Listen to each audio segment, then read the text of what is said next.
reka twinjire mu ijambo. Nous allons entrer dans la parole. Muribuka ijambo turimo twiga. Vous vous souvenez du thème de la Rivuga parole? gute? Quel est le thème? L'évangélisation.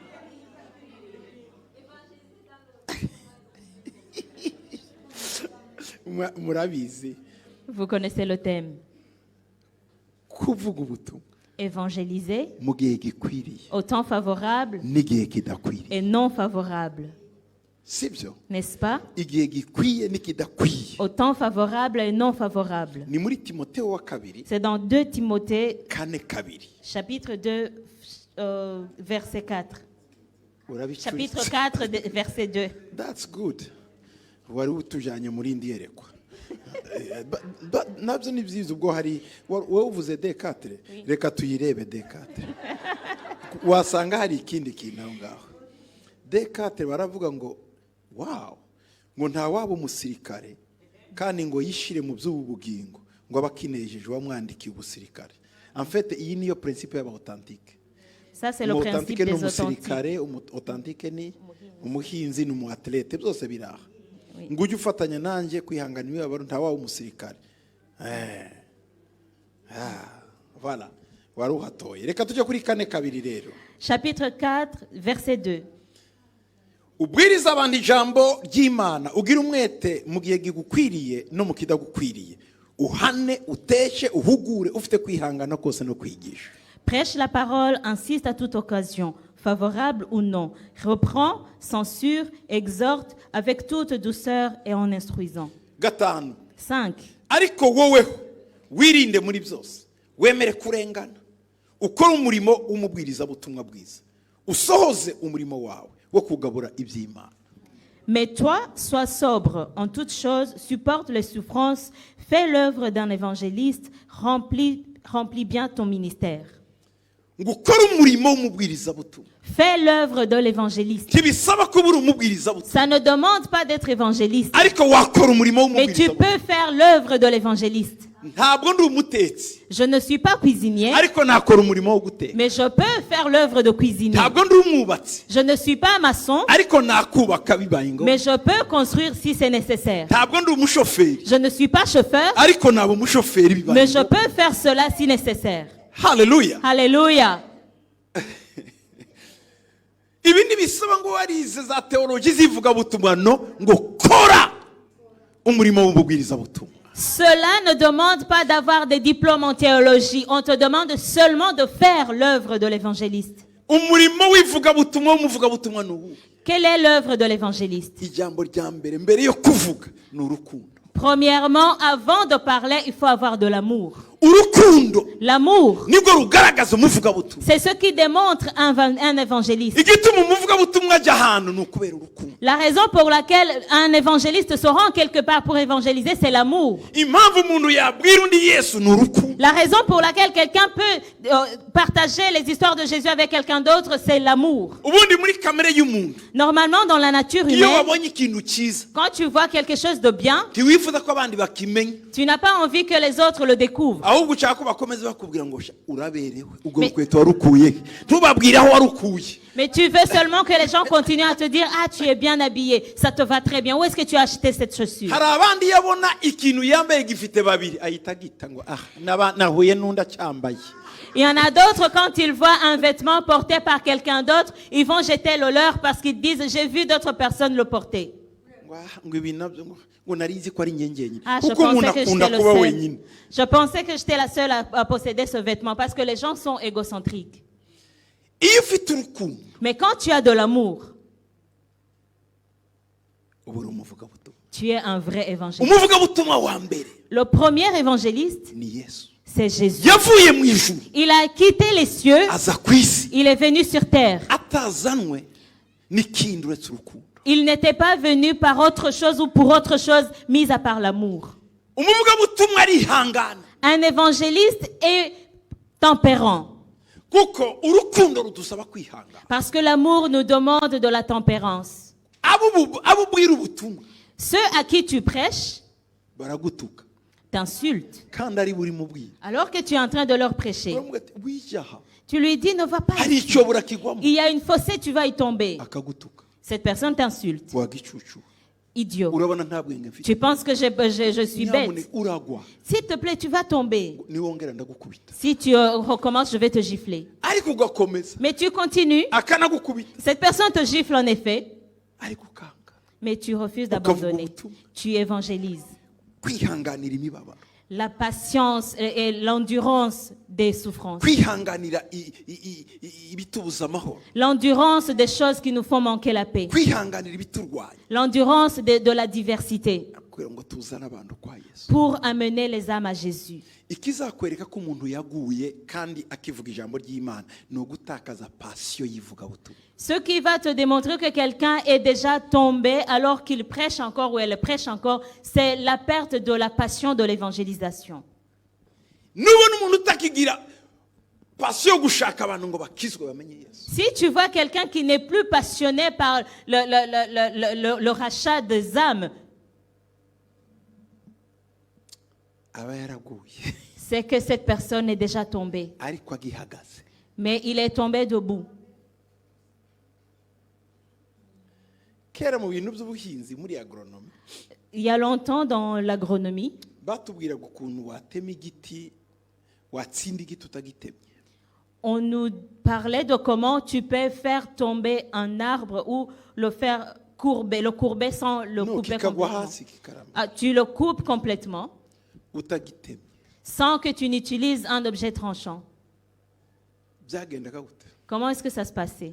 Igiti gihagaze kinini Un grand arbre, wagikuragaho ecorce ukakizungurutsa ugakuraho ibishishwa tu enlevais l'écorce. ugatema ugakuraho ibishishwa. Tu coupais un tout petit peu pour pouvoir enlever l'écorce. Donc icyo haruguru n'icyo hepfo ukahasigaho inzira hagati ukazengurutsa. Et tu coupais un morceau au bon milieu du tronc. No, wari wabona ikintu cyishura gutya kikava cyishura. C'est comme si on épluchait l'arbre qui est debout. Donc haruguru hagakomeza ibishishwa munsi hagakomeza ibindi ariko hagati nta kirimo. Au bon milieu du tronc, c'est comme si tu épluchais cet arbre. Tu enlèves l'écorce, mais au-dessus et en dessous, il reste l'écorce. Warangiza ukigenda. Après, tu t'en vas. Icyo ubukoze niki? Qu'est-ce que tu fais? Ibishishwa L'écorce, nibyo bigira icyo bita seve amakakama. c'est l'écorce qui renferme la sève. Niyo zamura nicyo kizamura amazi. Et c'est la sève qui nourrit l'arbre, qui fait remonter Imizi izana amazi. de l'eau. Les racines ramènent Hanyuma l'eau. iki gikoba aricyo gishishwa noneho kikayazamura kugera mu dushorishori kigatanga ubuzima amababi akaza n'amashami akaza. Donc ni akazi ka ecorce. Les racines puisent l'eau dans le sol, l'écorce fait remonter l'eau dans l'arbre, et c'est comme ça que l'arbre donne des branches et des feuilles. Iyo rero wakupye hejuru no haruguru Et quand tu coupes le dessus du dessous, igiti gikomeza gihagaze. l'arbre continue à être Mukagicaho mukabona ari debout. inganzamarumbu. Vous passez à côté, vous voyez que c'est un grand arbre. Nyuma y'ukwezi, Après un mois, nyuma y'abiri, après deux cya mois, giti kibura communication y'ubuzima. cet arbre perd la communication vitale. Mu gitondo mugasanga cyaguye hasi. Et le matin, vous voyez que l'arbre est tombé. Mugatangara. Vous vous étonnez. Iki giti ko cyagwiriye mu mizi. Pourquoi est-ce que cet arbre s'est déraciné? Habaye iki? Qu'est-ce qui s'est passé? Habuze communication hejuru no hepfo. Le dessus et le dessous ont manqué une communication vitale.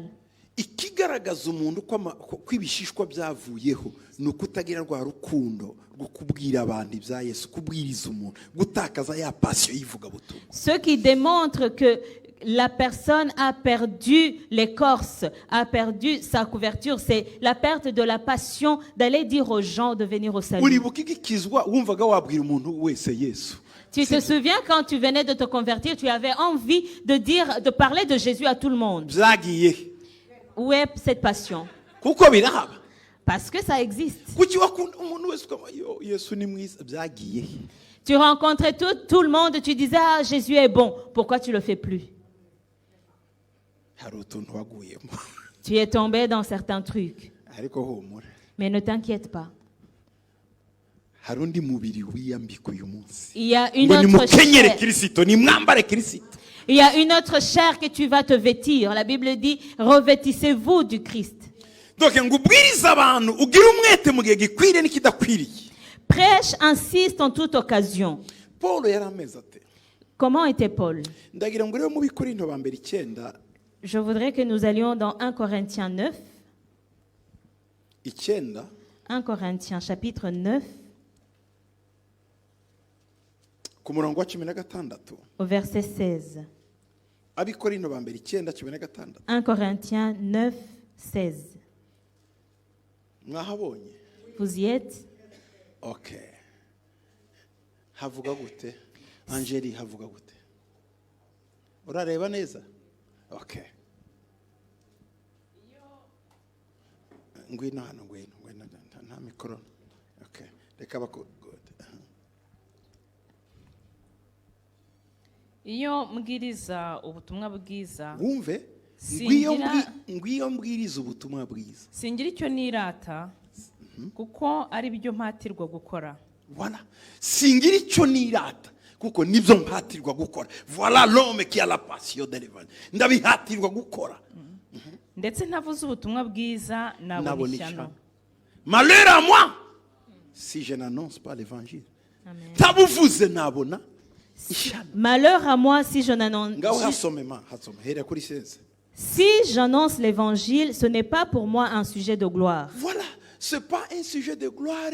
Usanga nambaye costume, il faut que bambone évangéliste, grand évangéliste Paulo Gitwaza. Nigi foto kiruta Yesu, cyuzuye hariya ahantu hose mu manani hariya yose. Donc harabagira ibyo bigloire kumva kuba évangéliste. Donc hari gloire zimwe zikomeye. Non. Si j'annonce l'évangile, c'est pas un sujet de gloire pour moi. Ntabwo ari sujet de gloire ngo ni ikintu I don't boast about it. Simbustinga kuri icyo nemeza abantu. Eba ndabemeza.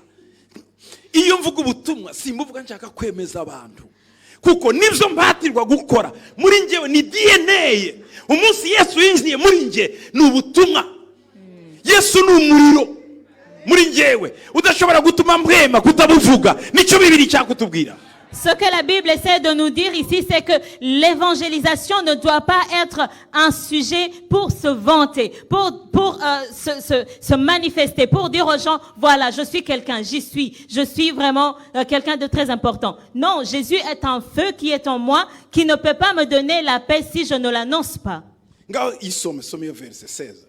Si j'annonce l'évangile, ce n'est pas pour moi un sujet de gloire, car la nécessité m'en est imposée. M'en est imposée. La nécessité, harabapagani devant moi, harindaya devant moi, harabanywarumogi devant moi. La nécessité m'en est imposée. Je suis imposé. Donc, ndareba isi nkabona irapfuye, nareba abantu nkabona ndabyiringiro bavuga. Voilà, la nécessité m'en est imposée. Mvuga iki kandi we ngawe komeza usome mwana. Et malheur à moi si je n'annonce pas l'évangile. Malheur à moi si je n'annonce pas l'évangile alors que les gens sont en train d'aller dans la perdition à côté de moi. Malheur à moi si je ne dis pas aux gens qu'il y a un espoir. Comment est-il possible de nous garder entre nous le salut alors que les Belges chez qui Dieu nous a envoyés ne sont pas sauvés? Ils sont fatigués. Ils ont de l'argent mais ils manquent de paix. Ils se suicident alors qu'ils ont de l'argent rempli des comptes. Ils ont fait de grandes études. Mais ils n'ont pas peur de se suicider.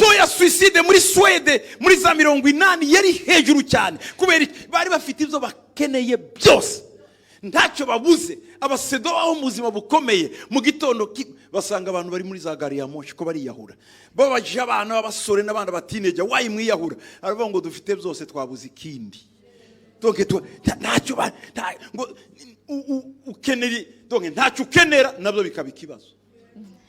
Dans les années 80, le taux de suicide en Suède était très très élevé. Les Suédois vivaient une vie luxueuse, ils avaient tout ce qu'il leur fallait, ils ne manquaient de rien, mais un jour ils ont vu que les jeunes commençaient à se suicider dans les trains, sur les rails des trains. Quand on leur a demandé qu'est-ce qui se passe, les jeunes ont dit nous avons tout ce dont nous avons besoin et on n'a plus aucun sens, la vie n'a plus aucun sens. Japon. Au Japon, Suède. en Suède, Ni ibihugu. ce sont des pays To ya literacy. Donc abize. où le taux de l'éducation Donc abize. des gens qui ont fréquenté Ni l'école 150%. est de 150%. Kubera iki? Pourquoi? Umwana batangira kumwigishiza mu nda ya nyina. Il commence à enseigner à un enfant pendant qu'il est dans le ventre de sa mère. Niko bimera. C'est comme ça. Amamuvema ya nyina agakorana n'umwana donc umwana nawe akiga ari mu nda.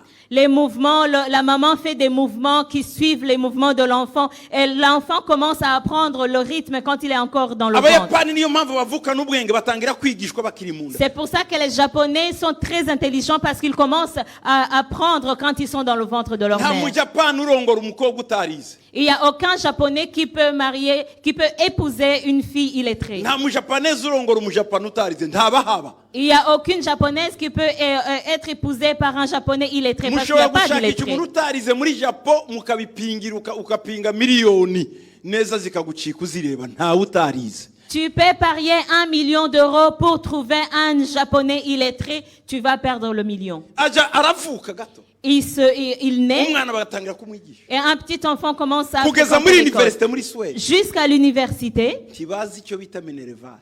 En Suède, ils ne connaissent pas le vocabulaire Ibyo ni minerval. ibyacu by'ababirigi n'abafaransa minerval. Ibere ntayihaba ndagira ngo ni muri terime yabo ndihaba. Le minerval, c'est belge. Abizi gisedo sinzi ko muzi ko minerval ntayo bazi. Le minerval, c'est typiquement belge et français. Les Suédois ne connaissent pas ce mot. Ayo ni amaterime y'abakene yacu. Ça, ce sont des termes de pauvres. D'abord minerval harimo mine. Dans minerval, il y a le mot mine. Ibindi ni vale avale. Zose birajyana. Le reste, c'est avalé. Anyway, nivugiraga siko bisobanura. Non, c'est une blague, c'est pas ça, c'est pas l'étymologie. N'utuntu twagema mpimbiye hano ku ruhimbi.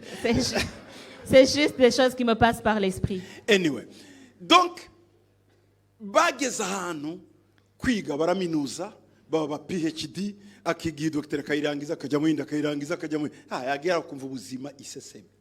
Kubera iki kutagira Yesu?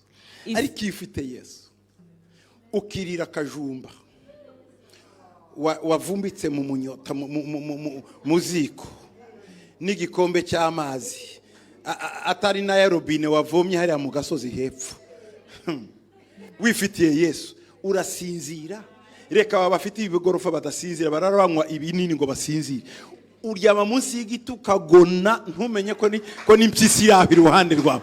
Iyo ufite Yesu Eux, ils ont fait de grandes études, ils finissent doctorat sur doctorat, mais à la fin, ils n'ont pas de paix. Pourquoi? Parce qu'ils n'ont pas de Jésus. Mais nous qui avons Jésus, tu es très pauvre, tu manges à peine, tu bois à peine et tu dors sous un arbre. Tu ronfles tellement que tu ne te rends même pas compte qu'il y a une hyène qui passe à côté de toi. Donc, umuntu wagize amahoro nkayo birakubabaza kubona batayafite.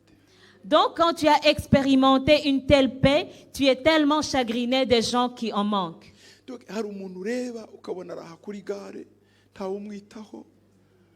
Uyu mama Emily yarabazanaga bakuye hariya akabazana gusenga umukecuru umumama w'umujene nk'uyu nguyu umumama w'umujene nk'uyu ushobora kuzana yarambujije kumwita umukecuru kandi ndimuseke namwe n'umujene.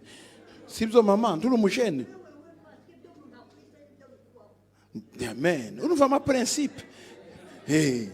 Uri umujene. Sibyo. Aragenda akazana bariya bene data b'uruhu baryamye hari akabagaburira akabazana ngo basenge. Ariko twebwe ubushakisha gusa ufite ifaranga ila de l'argent wamundangisha afite ifaranga mureka ayo mafaranga dushake Yesu. Dore twayirutse inyuma yarabuze. Erega amafaranga ntayahaba. Simbabeshe nawe mvuga ngo barakize nabakene bahorana amadeni n'amadeni. muziruka inyuma y'ibidafatika. Bibiri iravuga ngo agira amababa. Iyo ugize ngo yafata araguruka. Washaka kuguruka nanirwa kuko ndi haremewe kuguruka. Donc ndimushakisha ibidafatika, shakisha Yesu ni ushobora kuyahagarika ngo hagarara ngwino mu nzu ye. Mushaka ubwami nibindi bizakurikira. Hallelujah. Alléluia. Vous voyez, quand tu as la passion des âmes qui périssent, tu vois des gens à la gare qui n'ont pas de moyens ou qui sont des sans domicile fixe, tu devrais les amener ici à l'église, comme le faisait maman Émilie. Mais nous cherchons de l'argent, nous courons derrière l'argent. Alors que la Bible dit que l'argent a des ailes. Alors ne cours pas derrière des choses qui peuvent voler alors que toi tu n'es pas créé pour voler. Cherche Jésus. Cherche d'abord le royaume des cieux, le reste te sera accordé. C'est Jésus qui peut ordonner à l'argent de rester dans ta maison. Umva mbabwire. Laisse-moi vous dire. Niba ayo mafaranga abaho mu by'ukuri uba warayabonye uzi ukuntu wayashatse. Si cet argent existait vraiment aujourd'hui, tu serais un richard parce que tu l'as tellement cherché. Kuva umenya ubwenge umenya ubwiza bw'ifaranga watangiye kurishaka kandi ubu urashaje uracyafite inzozi ngo uzakira ufite inzozi. Depuis que tu es né, depuis que tu as de l'intelligence, depuis que tu sais différencier le vrai du faux, tu as cherché de l'argent. Aujourd'hui, tu es vieux, tu n'as toujours pas d'argent. Ibi bintu byo gusengera abantu umuntu araseka. Nagiye kwa muganga. Un jour, je suis allée à l'hôpital. Sanga umuntu yarakuze cyane. J'ai vu quelqu'un qui était très âgé. Simvuze rya zina banga yarakuze cyane. Quelqu'un qui était d'un âge avancé. Ariko ubona bya Yesu atabyumva. Mais cette personne ne concevait pas très bien les choses de Jésus. Kandi mu by'ukuri nabonaga agiye gutaha. Alors qu'en réalité, moi je voyais que cette personne était sur le point de partir. Ariko Imana intego umutego. Mais Dieu m'a piégé. Irambwira ngo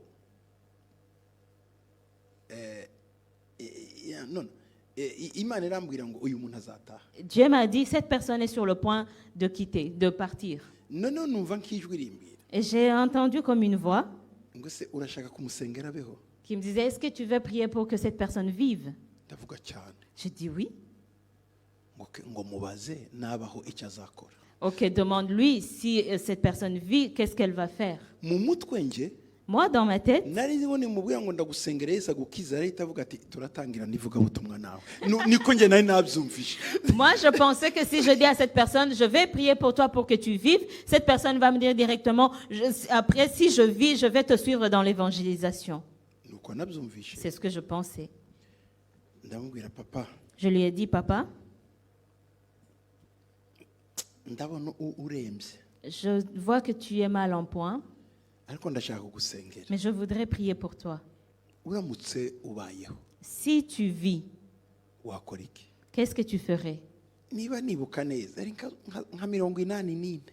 Si je me souviens bien, il était dans ses 80 ans, environ 84. Uzakora iki? Qu'est-ce que tu ferais? Ngo mwana wanjye ngo mfite ishamba ryanjye mfite ishamba ririmo ibiti ndimo ndibaza abazabitema ndumva nimva Imana nintiza imbaraga nkavaha zagenda ririya shamba nditeme mbigurishe ngura akazu.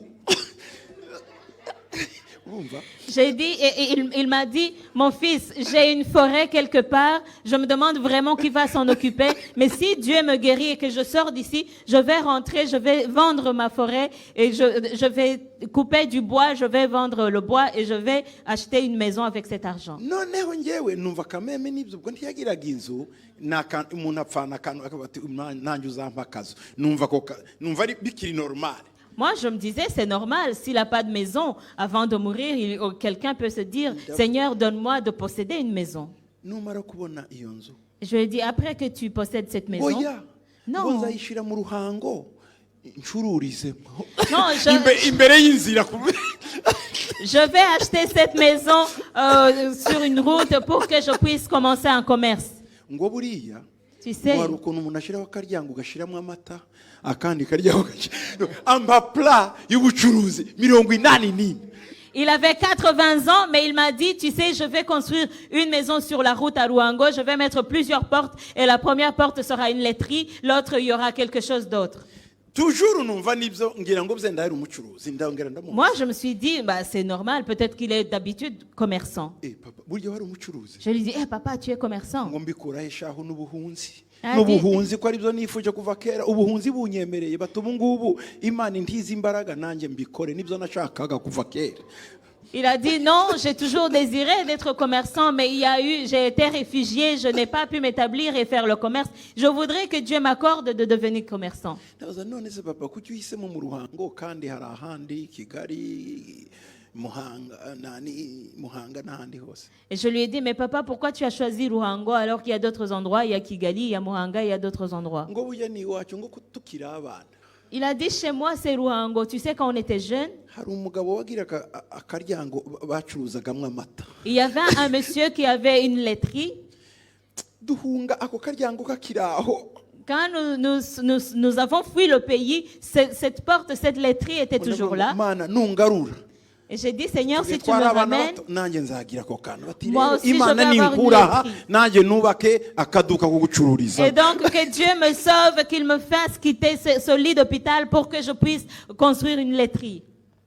numva ijwi rirambuye nkumva rero Et j'ai entendu la même voix qui me disait, tu as entendu? mu myaka 84 ko arashaka ifaranga À 84 ans, elle cherche de l'argent. ntashake uwo bazahura nawe hariya hakurya. Elle ne cherche pas la personne qu'il va rencontrer de l'autre côté de la vie. abantu bose bakora ibyaha ariko iyo abonye ageze ku gitanda cy'urupfu atangira kwibaza ngo nzasanga yondi ati munshakire padiri nta karisitiya ntaheruka ikarisitiya padiri nabo bazi kunyaruka iyo bavuze ngo ni karisitiya hari padiri umva umuyaga uratinda aba yahageze Vous savez, normalement, quand on approche la mort, quand on est sur son lit de mort, toute personne cherche à savoir qui il va rencontrer de l'autre côté de la vie. Normalement, on dit, appelez-moi un aumônier pour que je puisse avoir mon sacrement d'Eucharistie. Ça fait très longtemps que cette personne n'a pas vu d'Eucharistie de son œil. Et le prêtre, lui aussi, il est rapide comme l'éclair. Quand on dit à quelqu'un à qui on doit prier, il arrive avant qu'on finisse la phrase. toujours ubwo nari muri communication nanjye n'Imana. Et moi, j'étais dans la communication avec Dieu. numvaga ari nk'ibitekerezo bimbwiye Je sentais comme si je parlais avec mes pensées. ndavuga none se J'ai dit maintenant, wamubabariye pourquoi akagera ku nzozi ze pourquoi tu ne le permettrais pas d'accomplir ses rêves? werega ntiyabishobora nta ngufu akigira. La voix m'a dit, il ne peut pas le faire, il n'est plus assez fort, il n'a pas de force pour ça. uyu nguyu yakwiruka kuba mwiba amandazi kuba mwiba amata kubagira buriya imyaka 80 muzi ukuntu biba mu tuduka. Tu penses que cette personne a encore l'énergie de courir derrière les gens qui le volent des beignets, des chapatis et de tout. Vous savez comment les gens volent. abagiriwe muri twebwe amahirwe yo gukuza ba mama na ba data bagakura bagira ikintu iyo bakuze bakunda ifaranga bakunda ifaranga. Ceux parmi nous qui ont eu la chance de voir leurs parents vieillir ou avancer en âge, vous savez, les personnes quand elles arrivent à un âge avancé, ils aiment beaucoup, beaucoup l'argent. Ibazo rero imyaka 40 aracunga bagira kandi ngo aguhaye ngahe undi uwamata nangaho uyu muntu ariruka iminsi 2 umutwe ntawuta. Imana irambwira ngo ngiye kumutwara kugira ngo aruhuke. Imagine-toi, à 84 ans, cette personne va commencer à courir derrière tout le monde. Combien d'échanges tu lui as donné? Combien est-ce qu'il a payé? Le beignet, c'était combien? Tu penses que cette personne va vraiment tenir? Et c'est là que Dieu m'a dit, je vais l'appeler auprès de moi pour qu'il se repose. Byarambabaje Ça m'a attristé, ariko ndamutegura mais je l'ai préparé. mubwira ngo yakira Imana Je lui ai demandé de recevoir le Seigneur. ngo rega Et il m'a dit, ngo shaho ngo ibintu nari narabibayemo tu sais, ces choses-là, je les ai connues jadis. twagiraga padiri Tadeo On avait le père Thaddée, aterego bajya Tadeo mais le padiri père... Tadeo yari yarabinjanyemo nkamugatoya simvuga padiri ndavuga Yesu akira Yesu ngo ariko se ngo Tadeo yambwiye mwana wanje no Yesu mbwira uruto Tadeo yambwiye nuhe kweli. Cette personne, je lui ai dit, moi je te présente Jésus, je ne te présente pas le père Thaddée. Mais le monsieur m'a dit, est-ce que Jésus est mieux que celui que le père Thaddée m'a présenté? ndamubwira oya numwe Je lui ai dit non, c'est le même, ariko aho atandukaniye mais la différence, uwo Tadeyo yaguhaga celui que Thaddée te présentait, wamuriraga mu kagati buri munsi tu le mangeais dans un morceau de pain tous les jours. ariko ngiye kuguha Mais celui que je vais te donner arabana nawe burundu wajya ko kagati utakarya va vivre avec toi éternellement, que tu manges le morceau de pain ou pas. ngo ashobora kumbyutsa Est-ce qu'il est capable de me faire lever d'ici kajya mu ruhango pour aller à Ruhango? ndavuga ibyo niwe ubigena Je lui ai dit, c'est lui qui décide. ngo yewe ngo ngawe vuga Ok, parle. Il a baissé sa tête. ndavuga J'ai parlé, naramukuze cyane je l'ai beaucoup aimé. abo atumvishe Et quand il ne comprenait pas très ibyo bien, simbyumvishe il me disait, ça, je n'ai pas bien compris. ngo ibyo simbyumvishe Ça, j'ai pas bien agakomeza compris. ahumiriza se Et il le disait en fermant ses yeux. bariya bagabo bakera bari imfura ntibari bazi ubutindi ngo Vous savez, les anciens, ils avaient un cœur tellement pur qu'ils ignoraient tout ce qui est hypocrisie et autres. bari imfura ntibari bazi kubeshya nk'abubu C'était des gens au cœur pur qui ne savaient pas mentir comme les gens d'aujourd'hui. noneho ndangije kumusengera Et quand j'ai fini de prier, ngo ni ukuri akoze il m'a dit merci beaucoup. aranshimira Il m'a remercié. arambwira ngo ese Il m'a uko ndi dit, mu bitaro ngo uragenda ndagufunguriye je suis à l'hôpital, est-ce que tu vas partir sans que je ne t'offre quelque chose? ndamubwira ahubwo ninjye bakugemuriye papa Je lui ai dit, c'est moi qui aurais dû amener quelque ngo ya chose. ngo kirazira umuntu kuzi iwawe ntugire icyo umuha ngo nubwo atari iwanjye aha ngo ariko ngo twatindanye ngo icyo akora ngo uri mwene nde Il m'a dit, il m'a dit, non, non, non, ça n'existe pas. Tu ne peux pas venir me voir et rentrer sans que je ne te donne quelque chose. Même si ça, ce n'est pas ma maison, même si ce n'est pas chez moi, je suis tenue de te donner quelque chose. Mais dis-moi, tu es le fils de qui? Je lui ai dit, tu ne connaîtrais pas mon père. J'ai dit, moi, je viens de Congo. Et le monsieur m'a dit, à Mouchia, ce n'était pas loin de là. Hein. C'était pas loin. Dis-moi le nom de ton père, je vais le reconnaître. En peu de mots, j'ai quitté cet endroit. Et le papa est rentré auprès du Seigneur. Mais il est rentré en disant,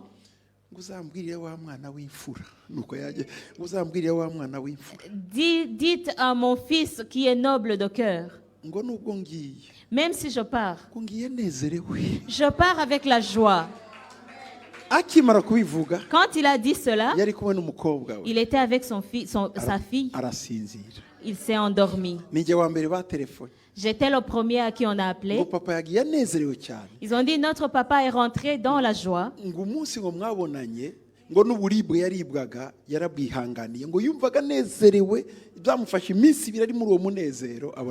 Parce que le jour où ils t'ont rencontré, même la douleur dont il souffrait, il a commencé à endurer cette douleur avec la joie. Il a passé 2 jours dans cet état d'esprit et après il est rentré auprès du Seigneur.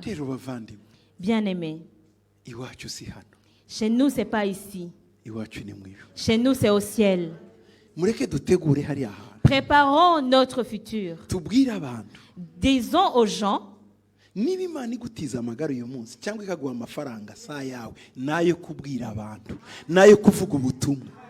Dieu te prête la santé aujourd'hui, si Dieu te prête de l'argent aujourd'hui, ce n'est pas pour toi, c'est pour que tu puisses évangéliser les autres. Si tu fais de ça un vœu, tu atteindras ce que tu veux. Si tu dis, Seigneur, ce que j'ai, je vais te le dédier. Un centenaire, il y a longtemps aux États-Unis, avait presque rien comme salaire. Il était centenaire.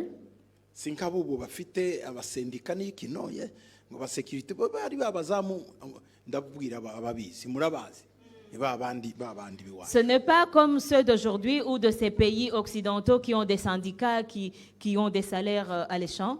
Le peu d'argent qu'il recevait,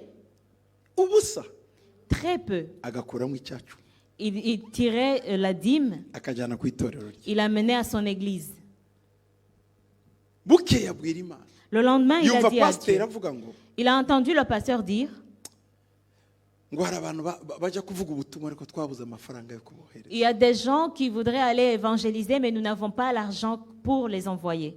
Arataha Il est rentré, ararira. il a pleuré. Ati Mana, Il a dit, Seigneur, mpa amafaranga donnez-moi de bariya bantu l'argent mbafashe. pour que je puisse aider ces gens-là. Ku kazi bamwongera agasalere. Au travail, on lui a augmenté le salaire. Afata ka gasalere kose. Il a pris tout son salaire. Aza kwa pasteur. Il est venu chez le pasteur. Ati mushumba, Il a dit, pasteur, numvishe ko hari abantu babuze amafaranga y'ivuga butumwa. j'ai entendu qu'il y a des gens qui manquent de l'argent pour aller évangéliser. Ubu ni ubusa. Ça, ce n'est rien.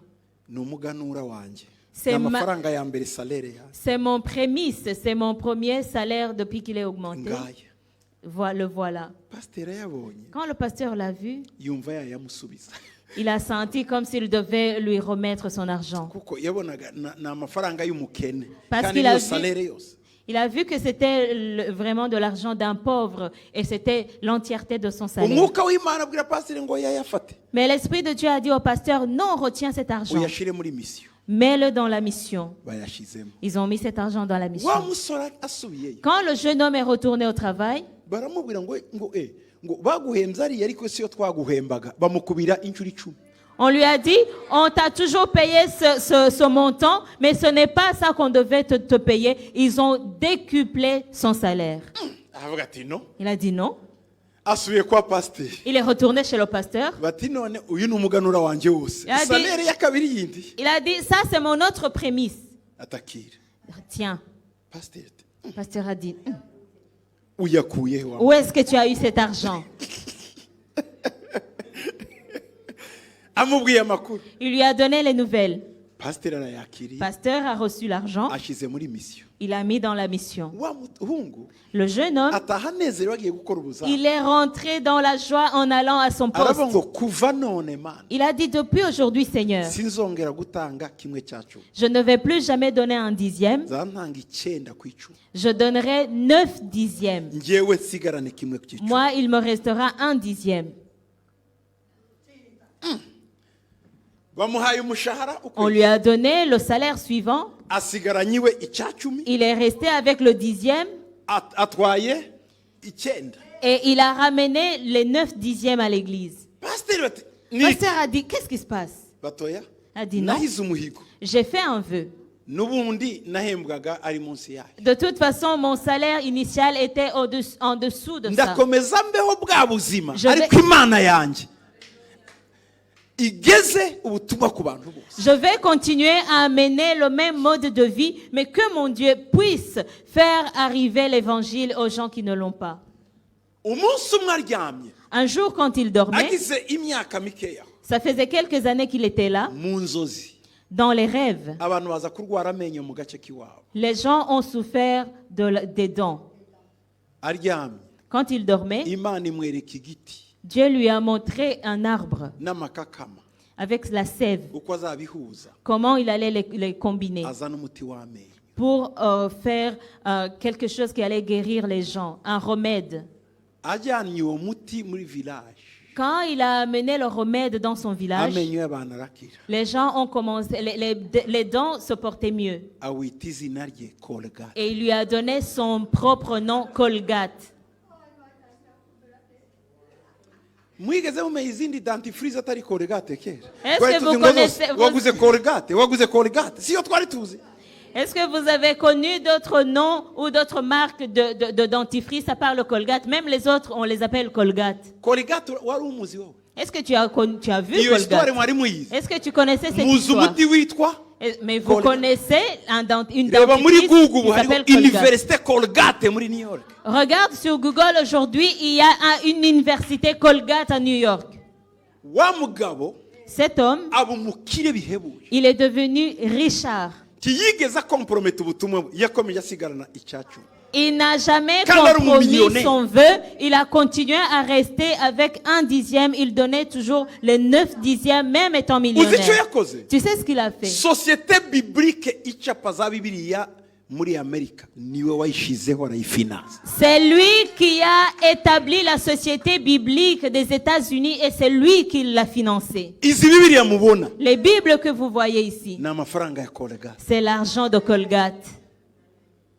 urakomeza wiruka inyuma y'amafaranga ibanga ryayo ni ukuyakoresha mu mana. Tu continues à courir derrière l'argent alors que le secret de l'argent, c'est de l'utiliser dans les choses de Dieu. mugire ubukene mugire no kwima ibaha ubutunzi.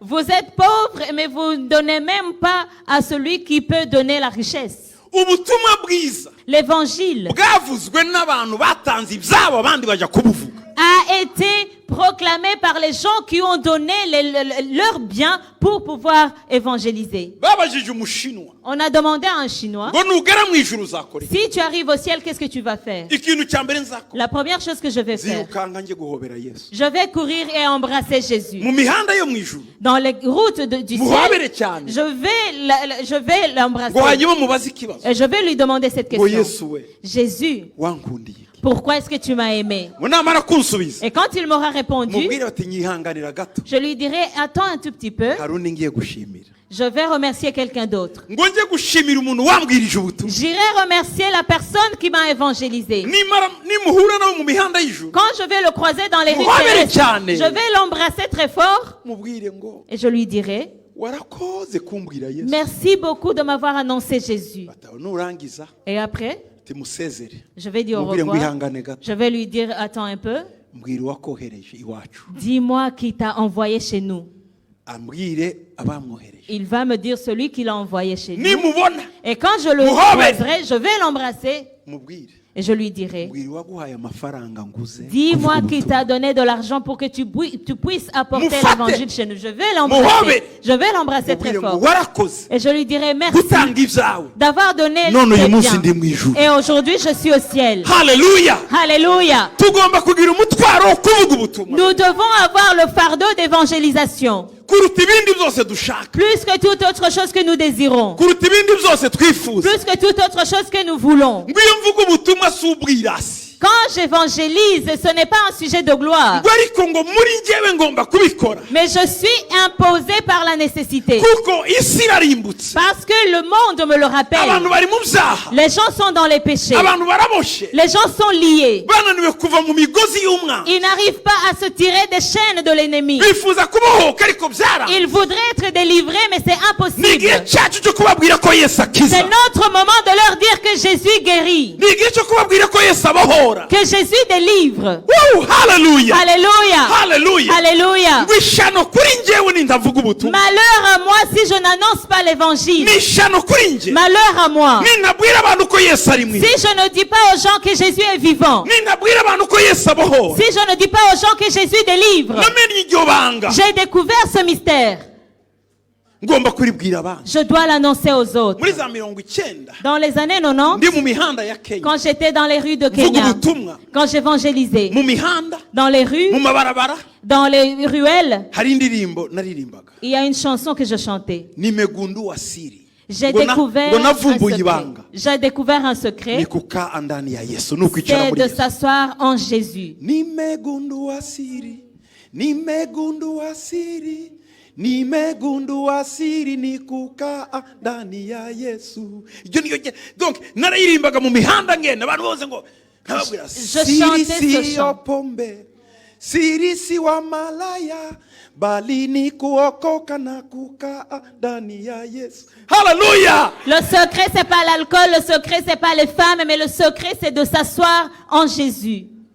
Niba naramenye iryo banga ngomba kuribwira abandi. Si j'ai découvert ce secret, je dois l'annoncer aux autres. Icyo namenye ngomba kugiha abandi. Ce que j'ai reçu, je dois le donner Paul yaravuze aux ngo autres. icyo nahawe kumenya nicyo nanjye nabahawe. Paul a dit ce que j'ai eu, ce que j'ai connu, c'est ce que je vous ai donné. Twamenye amahoro bene data. Nous avons connu la paix bien-aimée. Twamenye ko haba urukundo rw'ukuri. Nous avons découvert qu'il y a un vrai amour. Twamenye ko haba famiye y'ukuri. Nous avons découvert qu'il y a une vraie famille. Twamenye ko haba abantu bari genuine bazima. Nous avons découvert qu'il y a des gens innocents, des gens qui sont généreux innocemment. Twamenye ko Yesu ahindura. Nous avons su que Jésus change. Twamenye ko Yesu agira neza. Nous avons su que Jésus fait du bien. Tugomba kubibwira abandi. Nous devons l'annoncer aux autres. Ishano kuri njye nindabibwira abandi. Malheur à moi si je ne l'annonce pas. Woo, hallelujah. Alléluia. Hallelujah. Alléluia. Ishano kuri njye nindabibwira abandi. Malheur à moi si je ne l'annonce pas aux autres. Torero ry'Imana mwe. Église de Ni Dieu. igihe cyacu. C'est notre moment cyo kuvuga Yesu, de parler de cyo Jésus, kubwiriza Yesu. de prêcher Jésus. Tuve mu bintu byo kubeshya. Quittons les histoires de mensonges. Abantu bose bashobora kubeshya, ariko kuvuga Yesu ntabeshya. Tout le monde peut mentir, mais la personne qui parle de Jésus ne ment pas. Ubundi butumwa umuntu ashobora kubwongeraho, ariko iyo uvuga Yesu ntibwongereka. On peut diluer d'autres messages, mais quand tu parles du message de Jésus, tu ne peux pas le diluer. Donc nibwo butumwa buri neutre. C'est le seul message qui est neutre. Ubundi tuvuga barabuinterpreta bagacamo utuntu n'utundi, ariko iyo wavuze Yesu ntibabona aho bahera. Les autres messages peuvent être interprétés, peuvent être augmentés ou diminués, mais quand tu parles de Jésus, ils n'ont pas d'accès pour diluer ce message. Paul aravuga ngo iyo mbikora ku murongo wa 17 ngo mbikunze ndagororerwa. Paul dit sur le verset 17, si je le fais de bon cœur, j'en ai la récompense. Iyo donc ngiye kubikora mbikunze ngiye kuvuga ubutumwa. Quand je le fais de bon cœur, ngo ndagororerwa. je reçois la récompense. Ingororano ya mbere ubona. La première récompense, quand tu évangélises, Dieu augmente tes années de vivre. Toi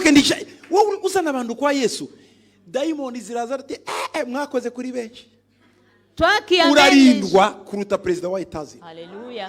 Toi qui amènes les gens à Jésus, tu es tellement protégé, mieux que le président des États-Unis, parce que les démons ne peuvent pas t'approcher.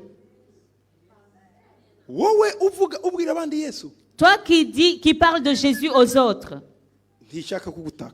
Dieu ne veut pas te perdre. Celui qui te touche, il touche à la prunelle de l'œil de Dieu.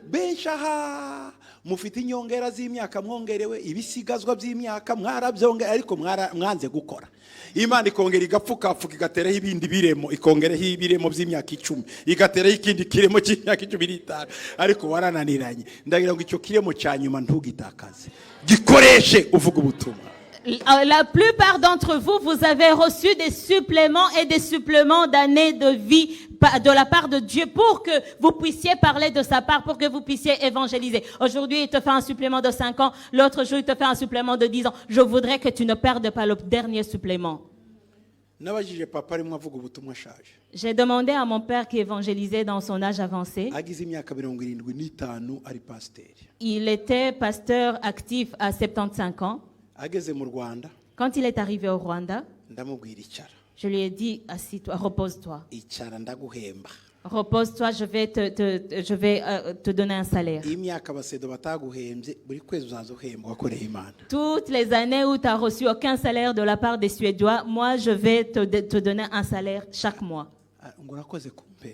Il a dit merci pour ton salaire. Le lendemain, maman m'a appelé. Il m'a dit nous mourrons de faim. J'ai dit mais maman, pourquoi vous aimez l'argent alors que vous êtes vieux? Elle a dit mon fils, je n'aime pas l'argent. Mais ton père ne me donne rien. Je dis, papa reçoit le même salaire que moi. Je suis allé. J'ai dit papa, est-ce qu'on peut se parler? Il a dit oh, oui. Je suis allé avec mon grand frère. On lui a dit papa, tu vois, tu souffres de diabète.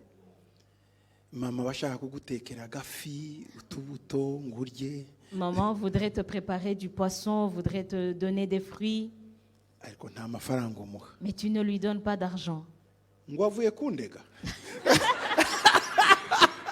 Et mon père a dit, est-ce que votre mère a rapporté auprès de vous?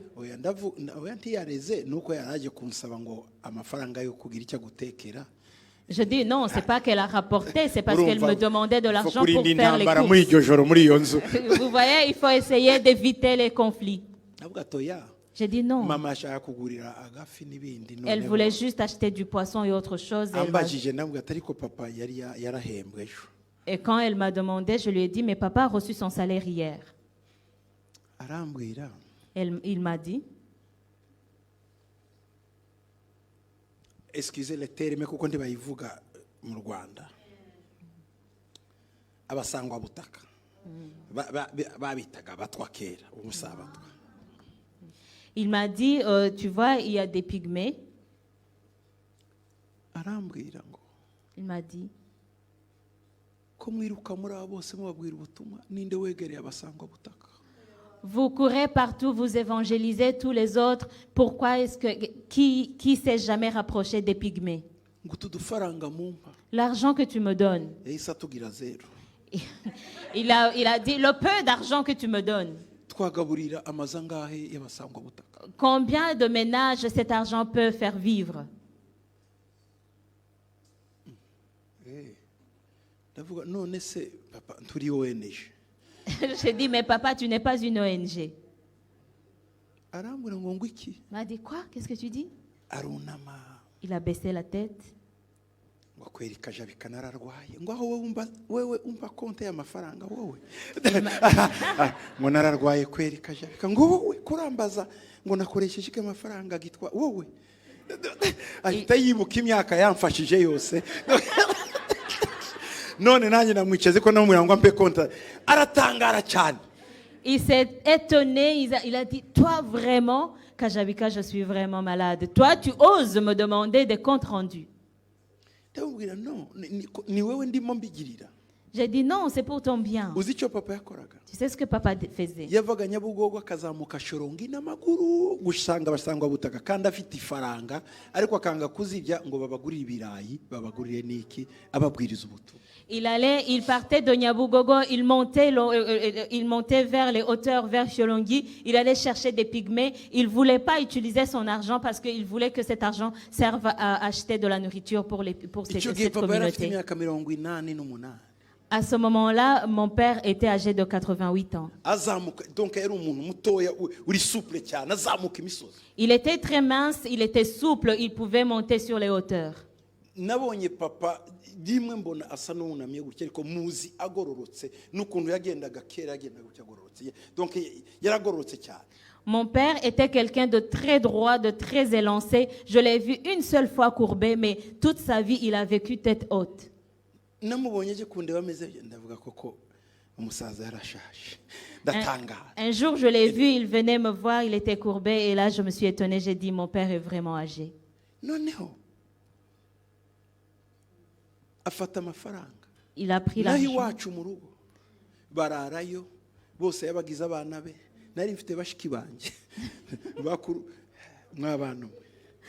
Il avait pris Ubutumwa certains, si ikintu. il avait pris certaines de ces personnes, il les avait amenées à la maison. J'avais mes sœurs, j'avais mes frères qui logeaient chez lui. minerivare z'abana babo Il payait les minervales de leurs enfants, ibiryo il leur payait de la nourriture. ubu noel izaba Maintenant que le Noël approche, umva byari ibindi. c'était autre bonne année. chose. Et bonne année. agiye gupfa Quand il était sur le point de mourir, umwuzukuru we niwe bari kumwe il était avec son petit-fils. aravuga ati sogoko Il a dit, grand-père, wakoreye imana nsigira ijambo rya nyuma tu as servi Irihe le jambo? Seigneur, donne-moi une dernière parole. Qu'est-ce que tu irihe me lègues? twabwira. Qu'est-ce que je peux dire? araseka Il a souri. umwana akomeje papa aramubwira ati kurasenga abwira wa mwuzukuru we bati kurasenga ngo singende reka ngende. Et l'enfant, le petit-fils a continué d'insister et mon père lui a dit, je sais que tu es en train de prier pour que je ne parte pas, laisse-moi partir. bati nibyo sogoko ntugende turacyagukeneye. Il a dit, non grand-père, ne pars pas, on a encore besoin de toi. haje bisi Il y a un bus qui est arrivé, yarimo abagabo babiri il y avait 2 hommes dedans bambaye imyenda y'umweru basa n'izuba qui étaient vêtus, il y avait 2 hommes qui étaient vêtus de blanc de partout et qui brillaient comme le soleil. selo papa Selon papa, yamubwiye bahageze mu gitondo nka saa 11 ils sont arrivés le matin vers 5 heures du matin. baje kumutwara. Ils étaient venus le chercher. papa aranga Papa a dit non. nabo barategereza Ils ont attendu. bugeze mu mugoroba Le soir venu, baramubwira ngo ils lui ont tubabarire dit, s'il te plaît, ngo baguteguriye fete iteye ubwoba none watinze. on t'a préparé une grande fête, mais tu tardes à venir. waduti kandi twatumwe turi kuri order No. ariko kubera ko kubaha twanze kukubritariza none twemerere winjire muri bisi ugende. Nous avons été envoyés, nous Il sommes veut dire, sous mais les oui, ordres. Et toi, parce que nous te respectons tellement, nous ne voulons pas te brutaliser. Mais on a tardé tellement que, s'il te plaît, est-ce que tu peux venir? Et mon père racontait ça à son petit-fils. noneho bamwereka ukuntu abantu bamwiteguye ameza bateguye sale itagira iherezo irimo abantu benshi biteguye kumwakira. Et on lui a montré le festin qu'on lui a préparé, les gens qui l'attendaient, les gens qui étaient attablés dans une salle sans fin qui l'attendaient. aramubwira Il lui a dit, ati ko bw'ikinyabupfura mwana wanjye ndeka ngende. il a dit, s'il te plaît, je dois vraiment être poli, je dois partir, laisse-moi partir. aramubwira ati none sogokuru unsigiye iki? uvuze tuvuge ijambo ryanyu. Il lui a dit, grand-père, alors donne-moi une dernière parole. uzi icyo yavuze Tu sais ce qu'il a dit? ngo ikimbabaji icyo yarimo abwira aba bamarayika Ce qu'il disait aux anges, ngo abasangwa butaka banje ziriya mfubyi zanjye ninde uzazitaho. il a dit, mes pygmées que je laisse comme des orphelins, qui va s'en occuper? ninde uzita kuri aba ko batagira ubazana mu gakiza batagira ubakunda. Qui va s'en occuper vu qu'ils sont mis de côté? Il n'y a personne qui les approche pour les évangéliser, il n'y a personne qui les aime. umwana amubwiye ngo vuga ijambo rya nyuma Quand le petit-fils lui a dit, dis une dernière parole, aravuga ngo ndagiye ndishimye ariko ndababaye nsize imfubyi. il a dit, je pars, je suis dans la joie de partir, mais je suis attristé par les orphelins que je laisse.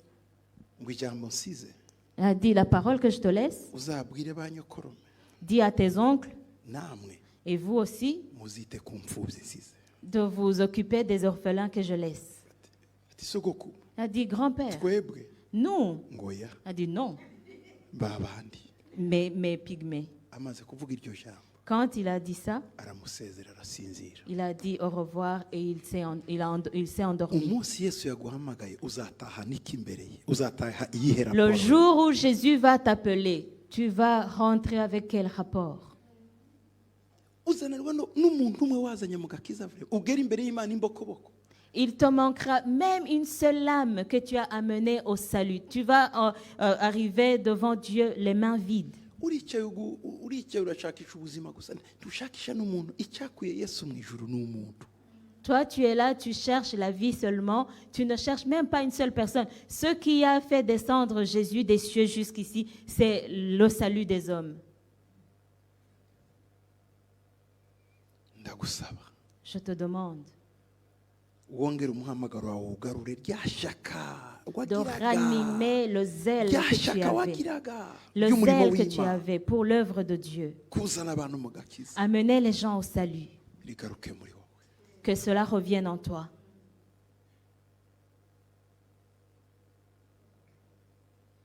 twongere Que nous twibuke aho refassions. twavuye Que nous nous souvenions de là où nous sommes venus. aho Imana yadukuye De là où Dieu nous a tirés. twongere tubwire umutwaro Que nous ayons encore le fardeau wo kuvuga ubutumwa. d'évangéliser. iyi si si iwacu Cette terre, c'est pas chez nous. ariko nidutegurira ikamba Mais nous devons, cette terre nous aide à préparer notre couronne.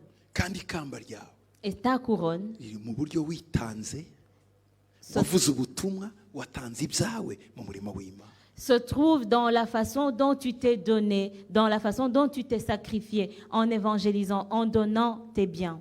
nuramuka wemeye ugafata ubwenge bwawe umubiri wawe amaboko yawe ubutunzi bwawe ukabishyira mu Mana ibyo izagukorera uzatangara. Si jamais tu acceptes de donner tes bras, de donner ton intelligence, de donner ton argent, de te donner tout entier en Dieu, tu verras ce que Dieu va te faire faire. ese imyaka usigaranye Les années qui te restent. watiza Yesu ayo maboko yawe Est-ce que tu pourrais prêter à Jésus tes bras? watiza Yesu ubwo bwenge bwawe Est-ce que tu pourrais prêter à Jésus ton intelligence? se watiza Yesu ayo maguru yawe Est-ce que tu pourrais prêter à Jésus tes jambes pour qu'il les utilise? ese watiza Yesu ubwonko bwawe ubwenge bwawe ngo abukoreshe Est-ce que tu pourrais prêter à Jésus ton intellect, ton cerveau pour qu'il l'utilise? ese watiza Yesu umufuka wawe ngo awukoreshe Est-ce que tu pourrais prêter à Jésus ta poche pour qu'il l'utilise? watiza Yesu umutima wawe ngo yakiremo abantu wirukanye bose Est-ce que tu pourrais prêter ton cœur cœur à Jésus pour accueillir tous les gens que tu as chassés de ton cœur, pour que Dieu, Jésus, les accueille dans ton cœur. imyaka dusigaranye yo kuba Les années de vie qui nous niyo restent, kubaho nk'abatagira ibyacu ahubwo ari iby'Imana. ce sont des années qui nous restent pour vivre comme si nous ne possédions rien nous-mêmes, comme si tout appartenait à n'umubiri Dieu. wawe si uwawe Même ton corps ne t'appartient ngo pas. wigenge Pour le gérer comme tu utize veux. Yesu awukoresha. Prête ton corps à Jésus. Esiteri yarawutijije Esther a prêté son corps à Dieu. akiza ubwoko bwose. Et elle a racheté tout son peuple. Paul yatije Yesu umubiri. Paul a prêté à Dieu son corps. none uyu munsi natwe twahawe Et ubutumwa. aujourd'hui, nous aussi, nous avons reçu l'évangile. Mariya yatije Imana inda Marie a prêté son utérus à Dieu. Yesu aravuka. Et Jésus est né. Erega marayika yaje kumunegosia. Tu sais, l'ange est venu négocier avec Marie. Mariya yari afite kubyanga Marie pouvait dire non. ariko yaravuze ngo Mais elle a dit umuja wawe bibe ukuvuze. que ce soit ainsi, qu'il en soit ainsi pour ta servante.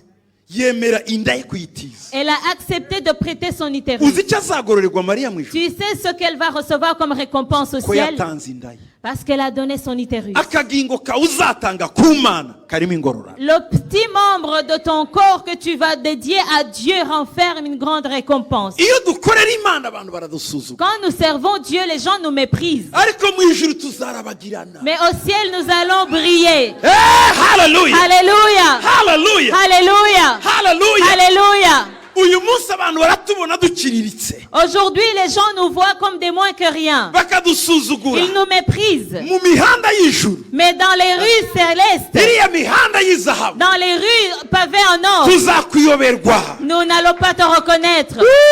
Hallelujah. Alléluia. Hallelujah. Alléluia. Hallelujah. Alléluia. Umugabo w'umunyamerika witwa Rick Joyner. Un homme américain qui s'appelait Rick Joyner, Agira ministeri yitwa Morning Star. il a un ministère qui s'appelle Morning Star. Muri Charlotte, South Carolina. C'est en Charlotte, dans la Caroline du Sud. Ndagira ngo ni nk'imyaka 20 ishize. Je pense que c'est il y a environ 20 ans. Yagiye gusenga ku musozi. Il est allé prier sur une montagne Aragenda. Arapfa. et il est mort. Nyuma aza kugaruka. Et après, il est revenu à la vie. Reka nkubwire akantu kamwe yabonye. Je vais te dire une chose qu'il a vue. Mu gitabo cye yise ngo ni Ultimate Assault. Ultimate Assault. Cya Rick Joyner. Mu gitabo cye wabisomamo. Nzi ministeri ayikorera muri Carolina. Je connais son ministère, vous pouvez trouver cela dans son livre. Yagiye kubona Quand il a vu, yisanga mu ijuru. il s'est retrouvé au ciel. Ubwiza bw'ijuru. La beauté du ciel, Paradiso. du paradis, Ntushobora kuyidekiriva n'amagambo. est indescriptible avec les mots humains. Aba bantu mubona bapfira muri Yesu nubwo wabaha inzu zose za Belgique ntiyagaruka. Vous voyez les gens qui meurent en Jésus, même si tu leur donnes toutes les belles maisons de la Belgique, ils ne vont pas retourner ici aussi Nubwo sur yaba terre. ari mu karuri ko mu ijuru. Ukavuga ngo ndaguha za Ventebe yose nguhe na quartier européenne niba ari hariya hose. Yakubwira ati subirana y'ibyisi byanyu. Hariya ni heza cyane. Même si au ciel, il se trouve dans une hutte et que toi, tu lui dis, viens, je vais te donner toutes les maisons de Zaventem du quartier européen, il va te dire, garde ces choses pour toi. Parce que là-bas, c'est tellement beau. Icyamutangaje rero. Ce qui l'a étonné, Hari abaperezida bamwe muri Amerika bari bakomeye. il y a certains présidents qui étaient considérés aux États-Unis, Ariko bari bakijijwe. mais qui étaient sauvés. Yasanze bicaye muri za quartier za zindi ziwacu ndavuze amazina zepfo. Kuko umuntu ayivuze hari uhatuye wagira ngo twamumanuye ntabyo mvuze ariko nawe urebe ya yandi usiga imodoka ku muhanda mukagenda kilometero kugira ngo muzabone inzu muca mu dufurege musimba murahibuka mwe nawe haba umubu sansese ninga prier sansese. Il a vu ses présidents dans des quartiers tellement dans des quartiers inférieurs du ciel, comme dans les quartiers de chez nous, très reculés. Quand il a vu, parce qu'il était au ciel, il a vu qu'il vivait bien. La première chose que tu connais tout le monde. Tu reconnais tout le monde. Voilà le miracle. n'umwana umuntu yakuyemo mu nda uhita umumenya ko ari umwana wawe. Même le fœtus que tu as avorté ou qui est mort-né, tu le vois et tu le reconnais que c'est ton enfant. muhumure mwe mwakijijwe urubanza rwararangiye ndabizi ko kwaya intambara zari zitangiye mu mutima reka twivugire ijambo. Ne vous inquiétez pas, vous qui êtes sauvés, vous n'êtes plus condamnés. La condamnation a été effacée. Vous alliez gusa commencer à ukuri vous condamner. nuko tuzamenya ko wari ufite abana benshi Mais tuzahita tubimenya. la seule réalité, c'est que nous allons reconnaître que tu as eu beaucoup d'enfants. gusa nta soni bizaba biteye kuko twese tuba twirebera Yesu nta bintu byo ngo dore uko yambaye yewe twese ni Yesu niyo tuzakuvuka Mais ariko tuzamenya ko burya yagiraga babiri hari abandi batanu bari iruhande rwe tuzabimenya ibyo byose ariko ntituzabitindaho kandi nawe uzakora commentaire kuko commentaire yacu ni Yesu. Mais personne ne s'en occupera parce que nous serons tous capturés par la beauté de Jésus. On sera tous, nos regards seront tournés vers Jésus et personne ne s'occupera de tes enfants. On en connaissait 2 et maintenant on se rend compte que tu en as 5 en réalité.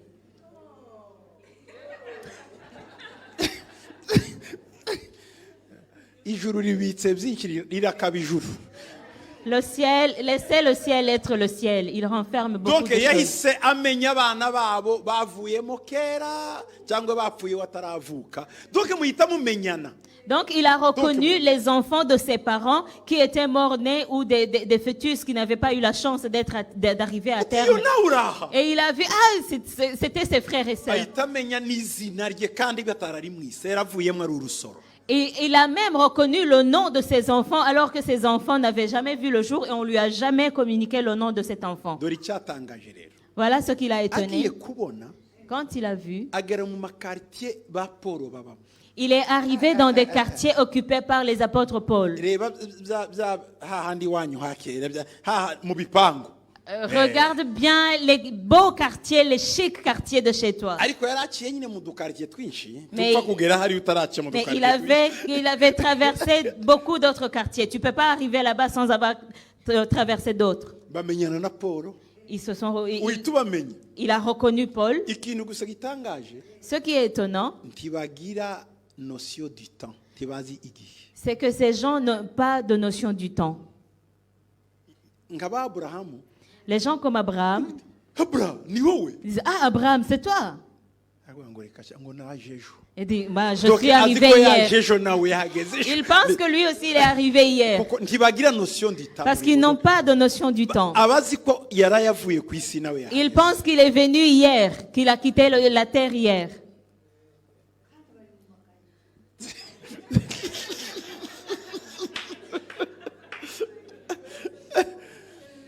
burya uko ukorera Imana niko wubaka shato nini. Tu uko sais, utayikorera niko ukomeza ubamo. hari abagira utururi kubera gusa amaraso ya Yesu ariko nta yindi mirimo yakoze ariko kugira ngo ugire amashato ni ibi mbabwira gukorera Imana kuzana abantu. plus tu sers le Seigneur, plus tu construis ton château, plus tu construis d'autres habitations grandioses au ciel. Il y en a d'autres qui vivront dans les huttes parce que seulement par le sang de Jésus, ils ont été sauvés, mais ils n'ont fait aucune œuvre supplémentaire. C'est pour cela que je vous dis qu'il faut amener les gens à Jésus. umubare w'abantu wazanye mu gakiza nizo nyenyeri bakwambika. Le nombre d'étoiles que tu vas porter va être équivalent au nombre de gens que tu as amenés à Jésus. ni ukuvuga ngo iyo wazanye abantu benshi muri Yesu nk'ijana uba ufite inyenyeri ijana uhita umenya abo yazanye mu gakiza umubare wawe. Ça veut dire que si tu as amené 100 personnes au Seigneur, tu vas porter 100 étoiles. Donc les gens vont te regarder et reconnaître le nombre de gens que tu as amenés à Jésus. Pastor Eric b'abasirikare batagira inyenyeri bitwa bande hari ba soldat ngo benshi hariya cyane. Et au ciel, il y a tellement de soldats qui n'ont aucune étoile. Donc nta n'akavungukira kayo. Même pas une miette d'étoile. niba abandi bipfiriye nyine bakira Yesu baragende ko ntacyo bakoze wihita umumenya ari mu gakartier d'abord nta kanyenyeri ariko yibereye abataranyuze ati biraruta. Ce sont des gens qui se sont convertis sur leur lit de mort où ils approchaient la mort, ils se sont convertis, ils n'ont fait aucune œuvre. Mais vaut mieux être dans une hutte au ciel que dans un château ailleurs. kera kwa bari kijoina Il y a longtemps, chez Rick Joyner, hari agahungu bagira ngo ni akamayibo. il y avait un jeune homme qui était comme un enfant de rue. Yajyaga kuri misiyoni kuri paruwase Il allait à la paroisse. agafata ya matreta matrakite kera bagiraga Yesu ni mwiza murabona cyakereye.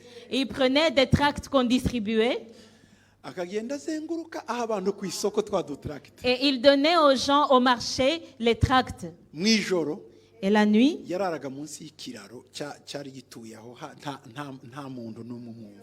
il habitait sous un pont parce qu'il n'avait pas de domicile. Ejo akaza kuri misiyoni ngo mbumve ibintu. Et le matin, il venait à la paroisse pour demander d'autres akajya mu tracts. isoko. Il allait au marché. Uwahuye ngo uzi Yesu Il disait, tu connais Jésus? akira akakana. Tiens, Bamwe baramukubitaga certains le abandi frappaient, bakakakira agahita gatabura. d'autres recevaient le tract et le déchiraient akishima instantanément. cyane. Mais il était joyeux.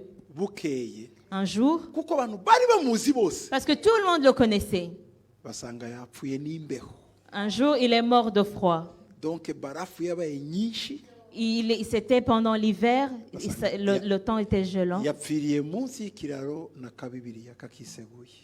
Et il est mort sous le pont avec sa Bible qui se servait comme oreiller. Rick Joy nagezeyo Quand Rick Joyner est arrivé, yasanze ari mu makarite akomeye yicaranye na ba Paul. il a vu ce jeune homme dans de chics quartiers à côté de Paul.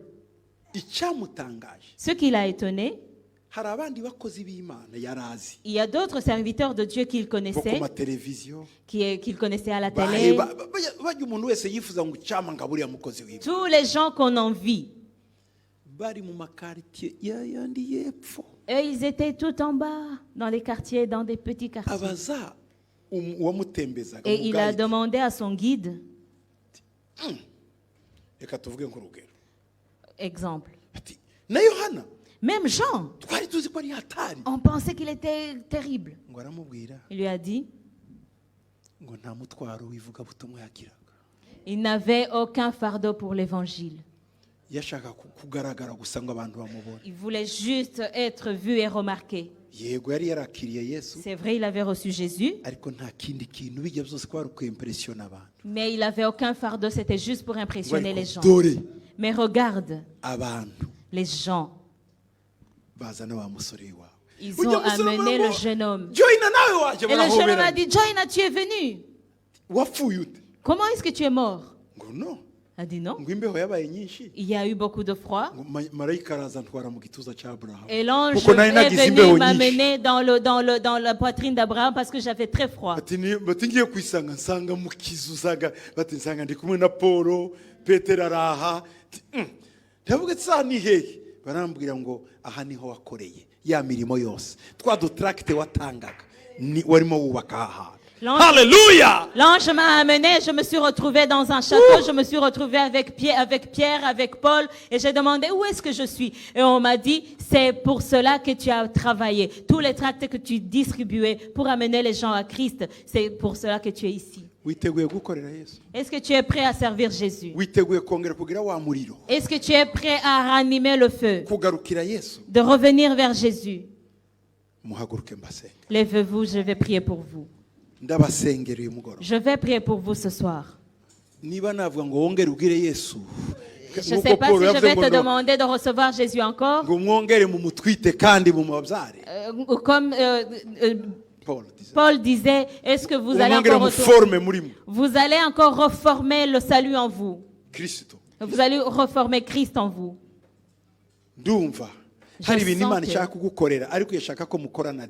Il y a des choses que Dieu voudrait faire avec toi, mais il voudrait que vous fassiez un pacte.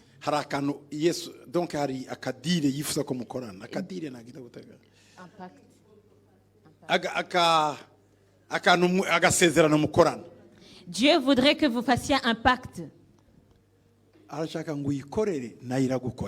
Il veut que tu le serves pour qu'il te serve. Décide de le servir et lui aussi il va te servir.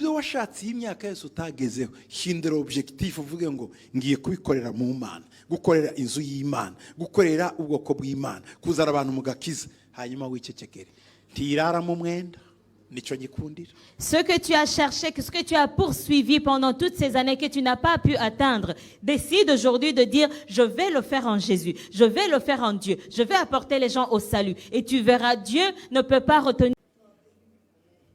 Uracari yamana vugarika Tu es toujours le même Dieu uracari yamana qui dit et les choses arrivent, tegeka bigako qui ordonne et les choses s'accomplissent. uracari yamana ivuga bikaba uracari yamana itegeka. Hallelujah! Alléluia! Hallelujah! Alléluia! Ni Imana yacu C'est notre Dieu. irategeka bigakora. Il ordonne et les choses s'accomplissent. Ndibuka muri covid cyagiye byari bikomeye. Je me souviens au moment du Covid, Twari dufite famille mu rusengero hariya Dallas. nous avions une famille à l'église à Dallas. Madame we yari engagé yarasengaga cyane. L'épouse était engagée dans la prière. Umugabo nawe yarasengaga. Le monsieur, il priait aussi. Murabazi nabo nyine. Vous connaissez comment les messieurs prient. Bakunda Imana kuri ritime yabo. Ils aiment Dieu à leur propre rythme. Kandi basenga iyo byagenze neza rimwe cyangwa se ubundi. Et ils prient quand ça les arrange. Okay, yari umukristo mwene ubu. C'était un tel chrétien. Nuko tumenye amakuru ko arwaye. Et nous avons appris qu'il était souffrant. Téléphone à madame. J'ai appelé l'épouse. Abwira umutwara arwariye. Je lui ai dit, ton mari, où est-ce qu'il est hospitalisé? Yari mu bitaro bya kure cyane ahantu. Il était hospitalisé très loin. Muzi muri covid nta na wasuraga abarwayi. Vous savez, mwarasuraga byari bigoye cyane. Vous savez, pendant le Covid, on ne pouvait même pas rendre visite aux gens qui étaient hospitalisés. Yari muri coma. Il était dans le coma. Donc bisa mu byukuri byari byarangiye. En réalité, c'était fini. Nuko kubw'Imana Par la grâce de Dieu, mbwira madame ati mpa adresse. j'ai demandé l'épouse l'adresse. Ambwira noneho usabira abaganga kuko ni wowe nawe ndi yaramuriho mu byukuri yamurebaga arimo ariko akamurebera hariya udashobora kumuna. Donc aryamye gutya anyorotse ubona ni nk'umuntu wagiye we. Je lui ai dit, est-ce que tu pourrais demander au médecin pour moi de le voir? En réalité, la femme ne pouvait pas elle-même le voir parce qu'il le voyait au travers des vitres. On le voyait allongé sur son lit de malade, inerte. Il était comme s'il était mort. Arababwira ngo hari pasiteri wanje uza kumusengera. Et elle a dit au médecin, mon pasteur va venir prier pour mon mari. Mu byukuri nahageze nsanga abaganga baranyiteguye. Quand je suis arrivée, j'ai vu que les médecins s'attendaient à me voir. Ujya hari ikintu abanyamerika barusha abanyaburayi baracyubaha Imana. Vous savez, il y a quelque chose que les Américains ont encore gardé par rapport aux Européens. C'est qu'eux, ils ont encore du respect pour Dieu. Hano bakoresha umutwe cyane. Ici, on utilise la logique plus qu'autre chose. Abanyamerika bakoresha roho. Mais les Américains utilisent encore leur âme. Donc baracyagira amarangamutima n'abana bakuriye mu mareveye base bose n'abaprotesta. Donc abana bakuriye mu giporo n'abakuriye i Roma baratandukanye. Les Américains sont tous des descendants des gens qui ont vécu le réveil, des protestants. Et il y a une grande différence entre les descendants des protestants et les descendants de Rome. C'est ainsi, c'est la réalité. No mu buryo bwa ekonomi burya ibihugu by'abaprotesta birakize kuruta ibyayobowe ni Roma catholique. Même économiquement parlant, les pays qui ont une culture protestante ou qui ont été dirigés par des descendants des protestants sont plus riches, plus développés que des pays qui ont été dirigés par les catholiques romains. Toi-même, observe le Royaume-Uni, observe l'Allemagne et observe l'Italie. Vous savez, il y a beaucoup de degrés en Europe.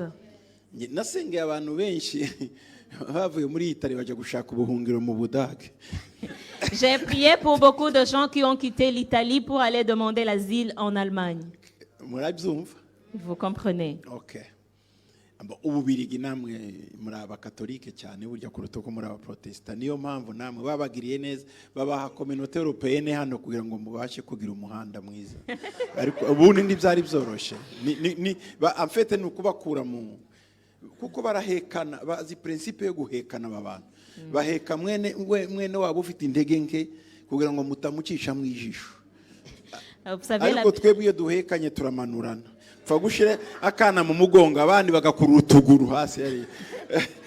savez, la Belgique aussi est culturellement catholique. C'est pour cela que le Conseil a décidé de mettre son siège ici, l'Union européenne, pour qu'on puisse élever la Belgique. Vous savez, ces gens, ces Caucasiens, ils savent comment se supporter les uns les autres. C'est pas comme nous, au lieu de nous supporter, nous tirons vers le bas. L'Union européenne yagomba kuba mu Budage kuko ni naho yatangira Berlin. Niho donc n'abongereza marché comme bayishiraho n'ubwongereza cyangwa ubufaransa yagomba kuba Paris cyangwa Londres cyangwa Berlin. Donc Brussels gusa nuko Imana izi ko tuzahavuga ubutumwa. Imana ishimwe cyane. En réalité, le siège de l'Union devrait être en Allemagne ou au Royaume-Uni parce que ce sont eux les initiateurs du marché commun européen. Normalement, le siège devrait être là, mais Dieu a décidé que ce soit à Bruxelles parce qu'il savait qu'on allait y évangéliser. Ne pensez pas que je n'aime pas les Belges, je les aime beaucoup. Non. Les Belges. Donc ni Belge. C'est quoi babita muki Néerlandais ni gute? Belge nuko. Rero bageze iyo ngiyo za Afrika bavuga Belge tubita babelge. Naho byavuye ijambo babelge. Les Belges sont appelés dans différentes cultures africaines les Belechi parce que quand ils sont arrivés, c'était des Flamands. Ils disaient je ne sais pas comment on dit. Nous sommes des Belges. Ububirigi ni bwabagaho reka mbabwiza ukuri. Hari Hollande, ubundi umwami wa Espagne ni ta mateka ngiye kujya muri kanikomerera ibyanjye ni muvuga nsengera umuntu wari muzongere mumpe visa kameme. Simvuze byinshi. Ariko nagira ngo mbereke ko nta bwabayeho cyane. Twari uduce byari bifatanye na Hollande. Na Hollande. Igice kimwe akandi kari agafaransa bari bafaransa. Donc ahangari ko Imana yarahakreye kugira ngo tuhabe tuhavugira ubutumwa. Imana ishimwe cyane. Ububereshi. Dieu a créé la Belgique pour que nous puissions y faire son œuvre parce qu'auparavant la Belgique avant 1830 la Belgique n'existait pas, c'était une partie était en Hollande, l'autre partie était en France. Quand j'y suis arrivée, il y a une dame noire qui est venue à l'hôpital.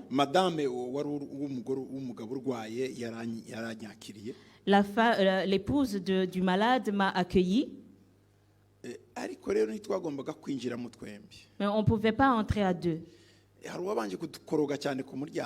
Il y a quelqu'un qui nous a causé pas mal de soucis à la porte. Mais après, je suis parvenue à entrer. Parce qu'on devait garder la distance.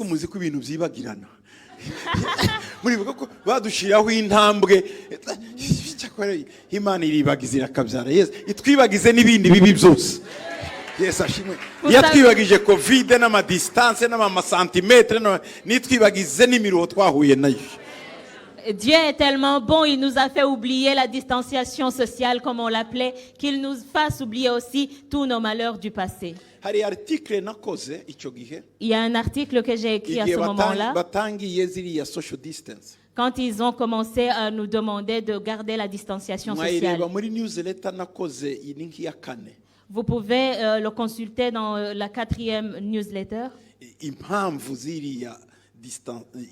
Distanciation, social distance. Donc narabi développé neza impamvu babikoze nicyo barimo bategura. J'ai développé covid. Oh. Kanigendera mu binti nari ntangi. Ariko mwabisoma muri izo newsletter zanjye za mbere ya mbere yakanu ushobora kujya muri ndagengo no muri iriya app niba bashobora kuzayishiramo ama newsletter yose nakoze mushobora kubisangamo. J'ai développé le pourquoi du comment de la distanciation sociale. Je pense que dans le futur, ils vont intégrer les newsletters que j'ai écrits dans l'application. Vous pouvez les chercher et les consulter.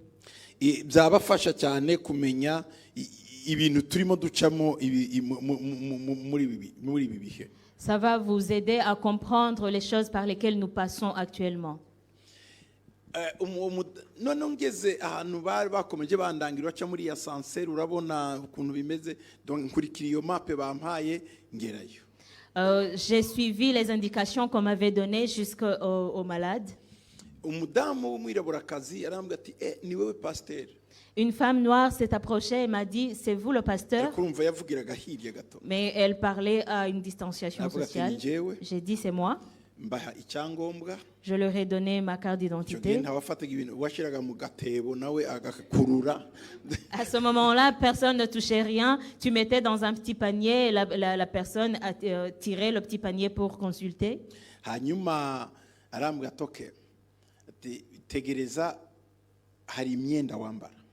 La dame m'a dit, attendez, on va vous équiper. On m'a amené dans une autre pièce. On m'a montré une combinaison intégrale que je devais mettre. Et elle m'a dit doucement,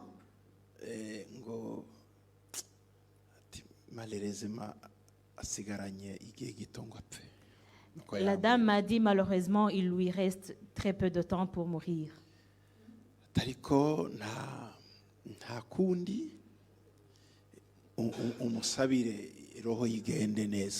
Mais maintenant que tu es là, demande à ce que son âme puisse rentrer paisiblement. Elle était triste, cette femme. Elle m'a fait entrer dans une autre pièce. Elle m'a dit, attends. Une autre est venue.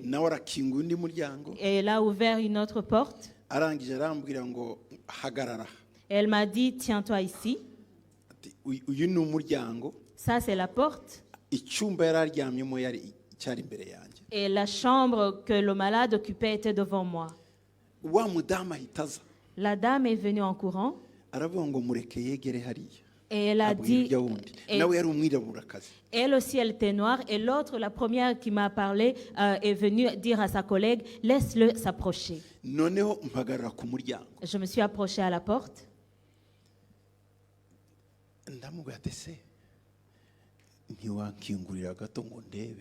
Je lui ai dit, est-ce que tu ne peux pas m'ouvrir la porte?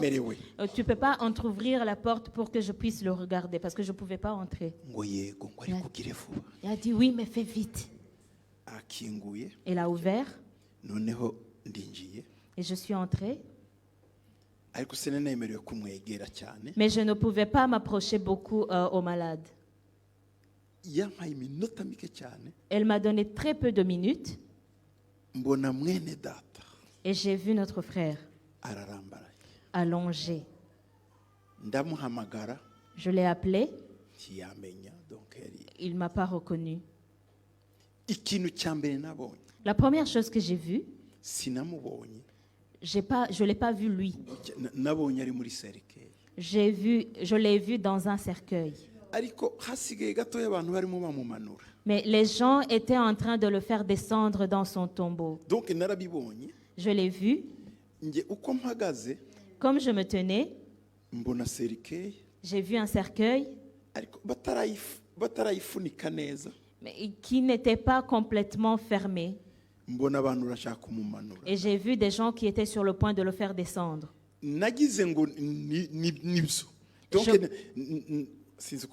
À ce moment-là, je pensais que c'était la réalité. Je ne dormais pas. Je n'étais pas en train de prier. Je l'ai juste regardé avec compassion. Et je me suis vu au cimetière. Et ils sont sur le point de le faire descendre. Ce que j'ai dit seulement, j'ai appelé son nom. J'ai dit, sors de ce cercueil. Sors de là. Et il a levé la tête, il a commencé à me regarder. Je l'ai appelé. Il m'a répondu, aramenya il m'a reconnu hanyuma amarira atemba. et il a commencé à pleurer. Donc uwo mwanya yarabyutse. Instantanément, il s'est réveillé. Gusa byafashe igihe gito kugira ngo abashe kugenda kuko yari yarabaye paralise. Mais ça lui a demandé un temps de rééducation pour pouvoir marcher. Gato cyane. Un petit peu de temps pour la rééducation. Ubu mbabwira Maintenant que je vous parle, niwe ushinzwe abapapa muri Zion hari. c'est lui le président des papas dans Zion Dallas.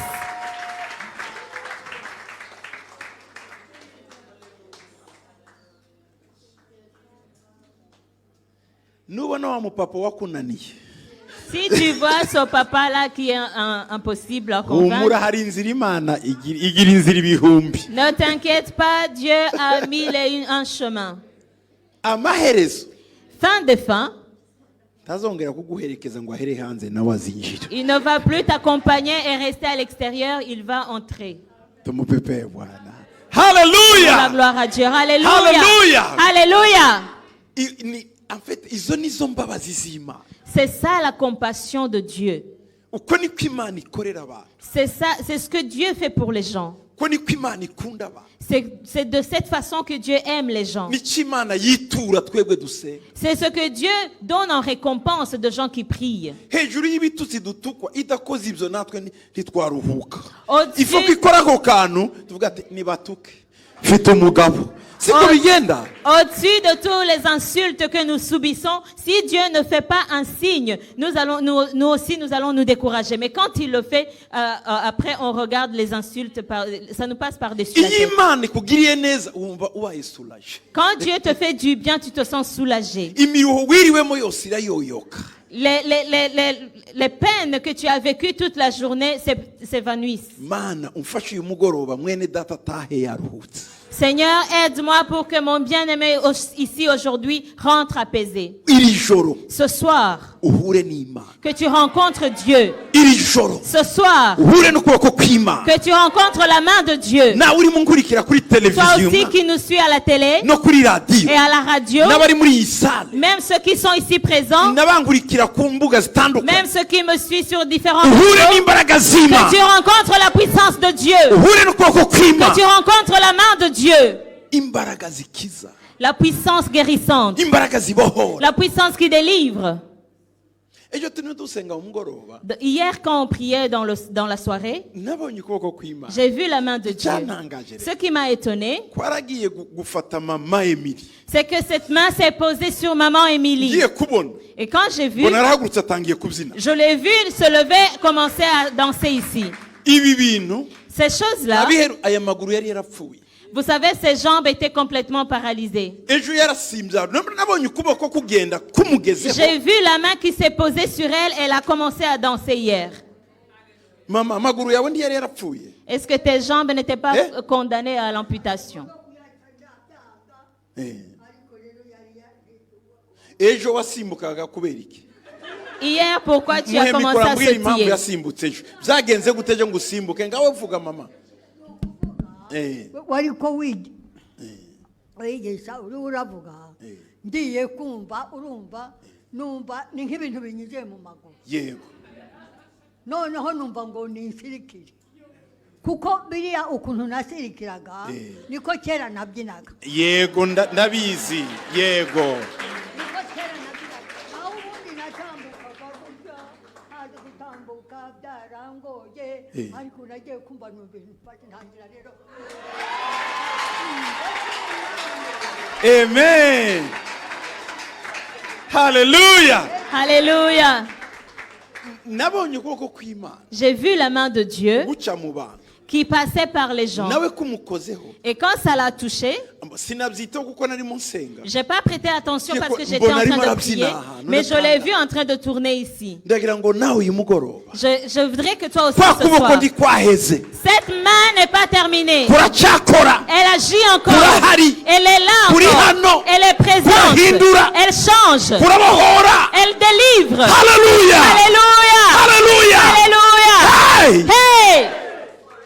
Yesu ashimwe cyane. Gloire à Jésus.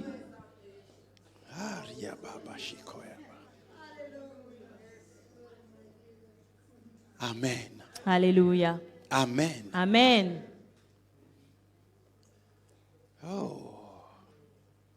Dufite undi mumama nawe ni umukecuru ni nka mama Emily. Nous avons une autre maman qui est de la même génération que maman Émilie. Ni umu-intercesseuse mu itorero ryacu de Dallas. C'est une intercesseuse dans notre église à Dallas. Barabyutse mu gitondo Ils se sont réveillés un bon matin. araribwa Elle avait mal. agiye kwa muganga Quand elle est allée à l'hôpital, baravuga ngo arimo kanseri mu nda ils ont dit qu'elle a un cancer généralisé dans des organes ngo vitaux. afite kanseri mu nda. Elle a un cancer dans le ventre. Ni umumama ukunda gukurikirana ndagira ngo nubu ari maso ko arankurikirana. C'est Ni une umusenzi. C'est une intercesseuse qui ne rate jamais des enseignements et je pense que même maintenant elle est en train de me suivre. Ni wa mukecuru unsengera agiye no kurya ararya kansengera. Donc arankunda cyane ansengera muri ni nka mama Kado. Buriya mama Kado arankunda cyane. Simbabe. Mama Kado twararuhanye muri iki gihugu. Mama Kado njya kuvuga ubutumwa na miri kera. Muri za 90 n'urwenda gucya 2000 na zaliye jiriya. Inyuma yanjye mama Kado y'umureba tugendana. Cette maman à Dallas, elle m'aime beaucoup. Elle prie pour moi, même quand elle prie pour sa nourriture qu'elle est sur le point de manger. C'est comme maman Kado, elle m'aime beaucoup. Elle m'a suivie depuis les années 99-2000. Partout où j'allais dans ce pays, elle était toujours derrière moi.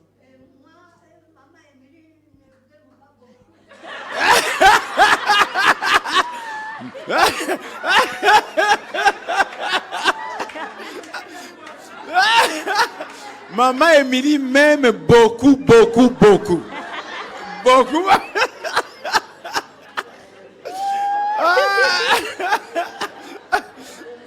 Ariko dukeneye mwene aba ngo baturuhura imbavu tuba twiriwe mu stress menshi cyane.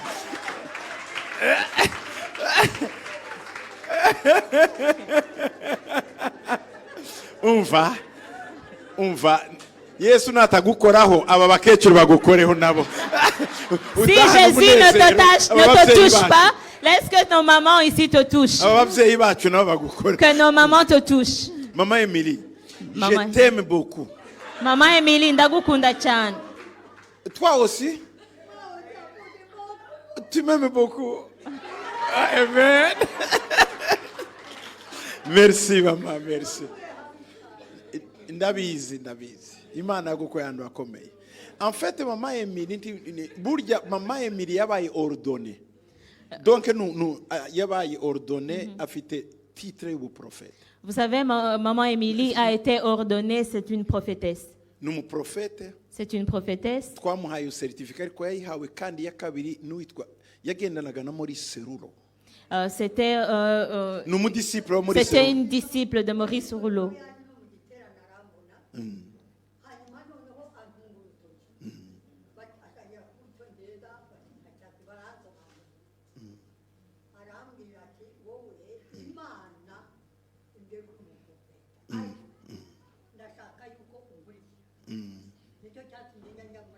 Yajyaga muri Amerika mu biterane bya muri Serura aho muri Serura agiye hose no muri Israeli. Yeah. Kabisa, merci. Icarire mama. Yabaye ordonné nga prophète muri 2004 hano twamuhaye certificat ordination y'umu prophète. Mukabona yicaye imbere mutagango n'ibindi n'umukozi w'Imana. Murira imwe ni yacu. C'est une servante de Dieu. Si vous la voyez s'asseoir ici devant avec nous, ne vous posez pas beaucoup de questions. C'est aussi une servante de Dieu à notre rang. Gusa mugize abamama bamwe bamwegera kugira ngo mumufashe kuko akeneye inkunga yanyu gufashwa n'abamama. Je voudrais que les mamans s'approchent d'elle pour que elles puissent l'assister dans certaines choses. Elle a besoin des mamans qui puissent l'approcher et l'aider dans certaines choses. Vous m'avez compris? J'avais une maman comme... Il y a des âges qu'elles atteignent, elles deviennent comme des enfants.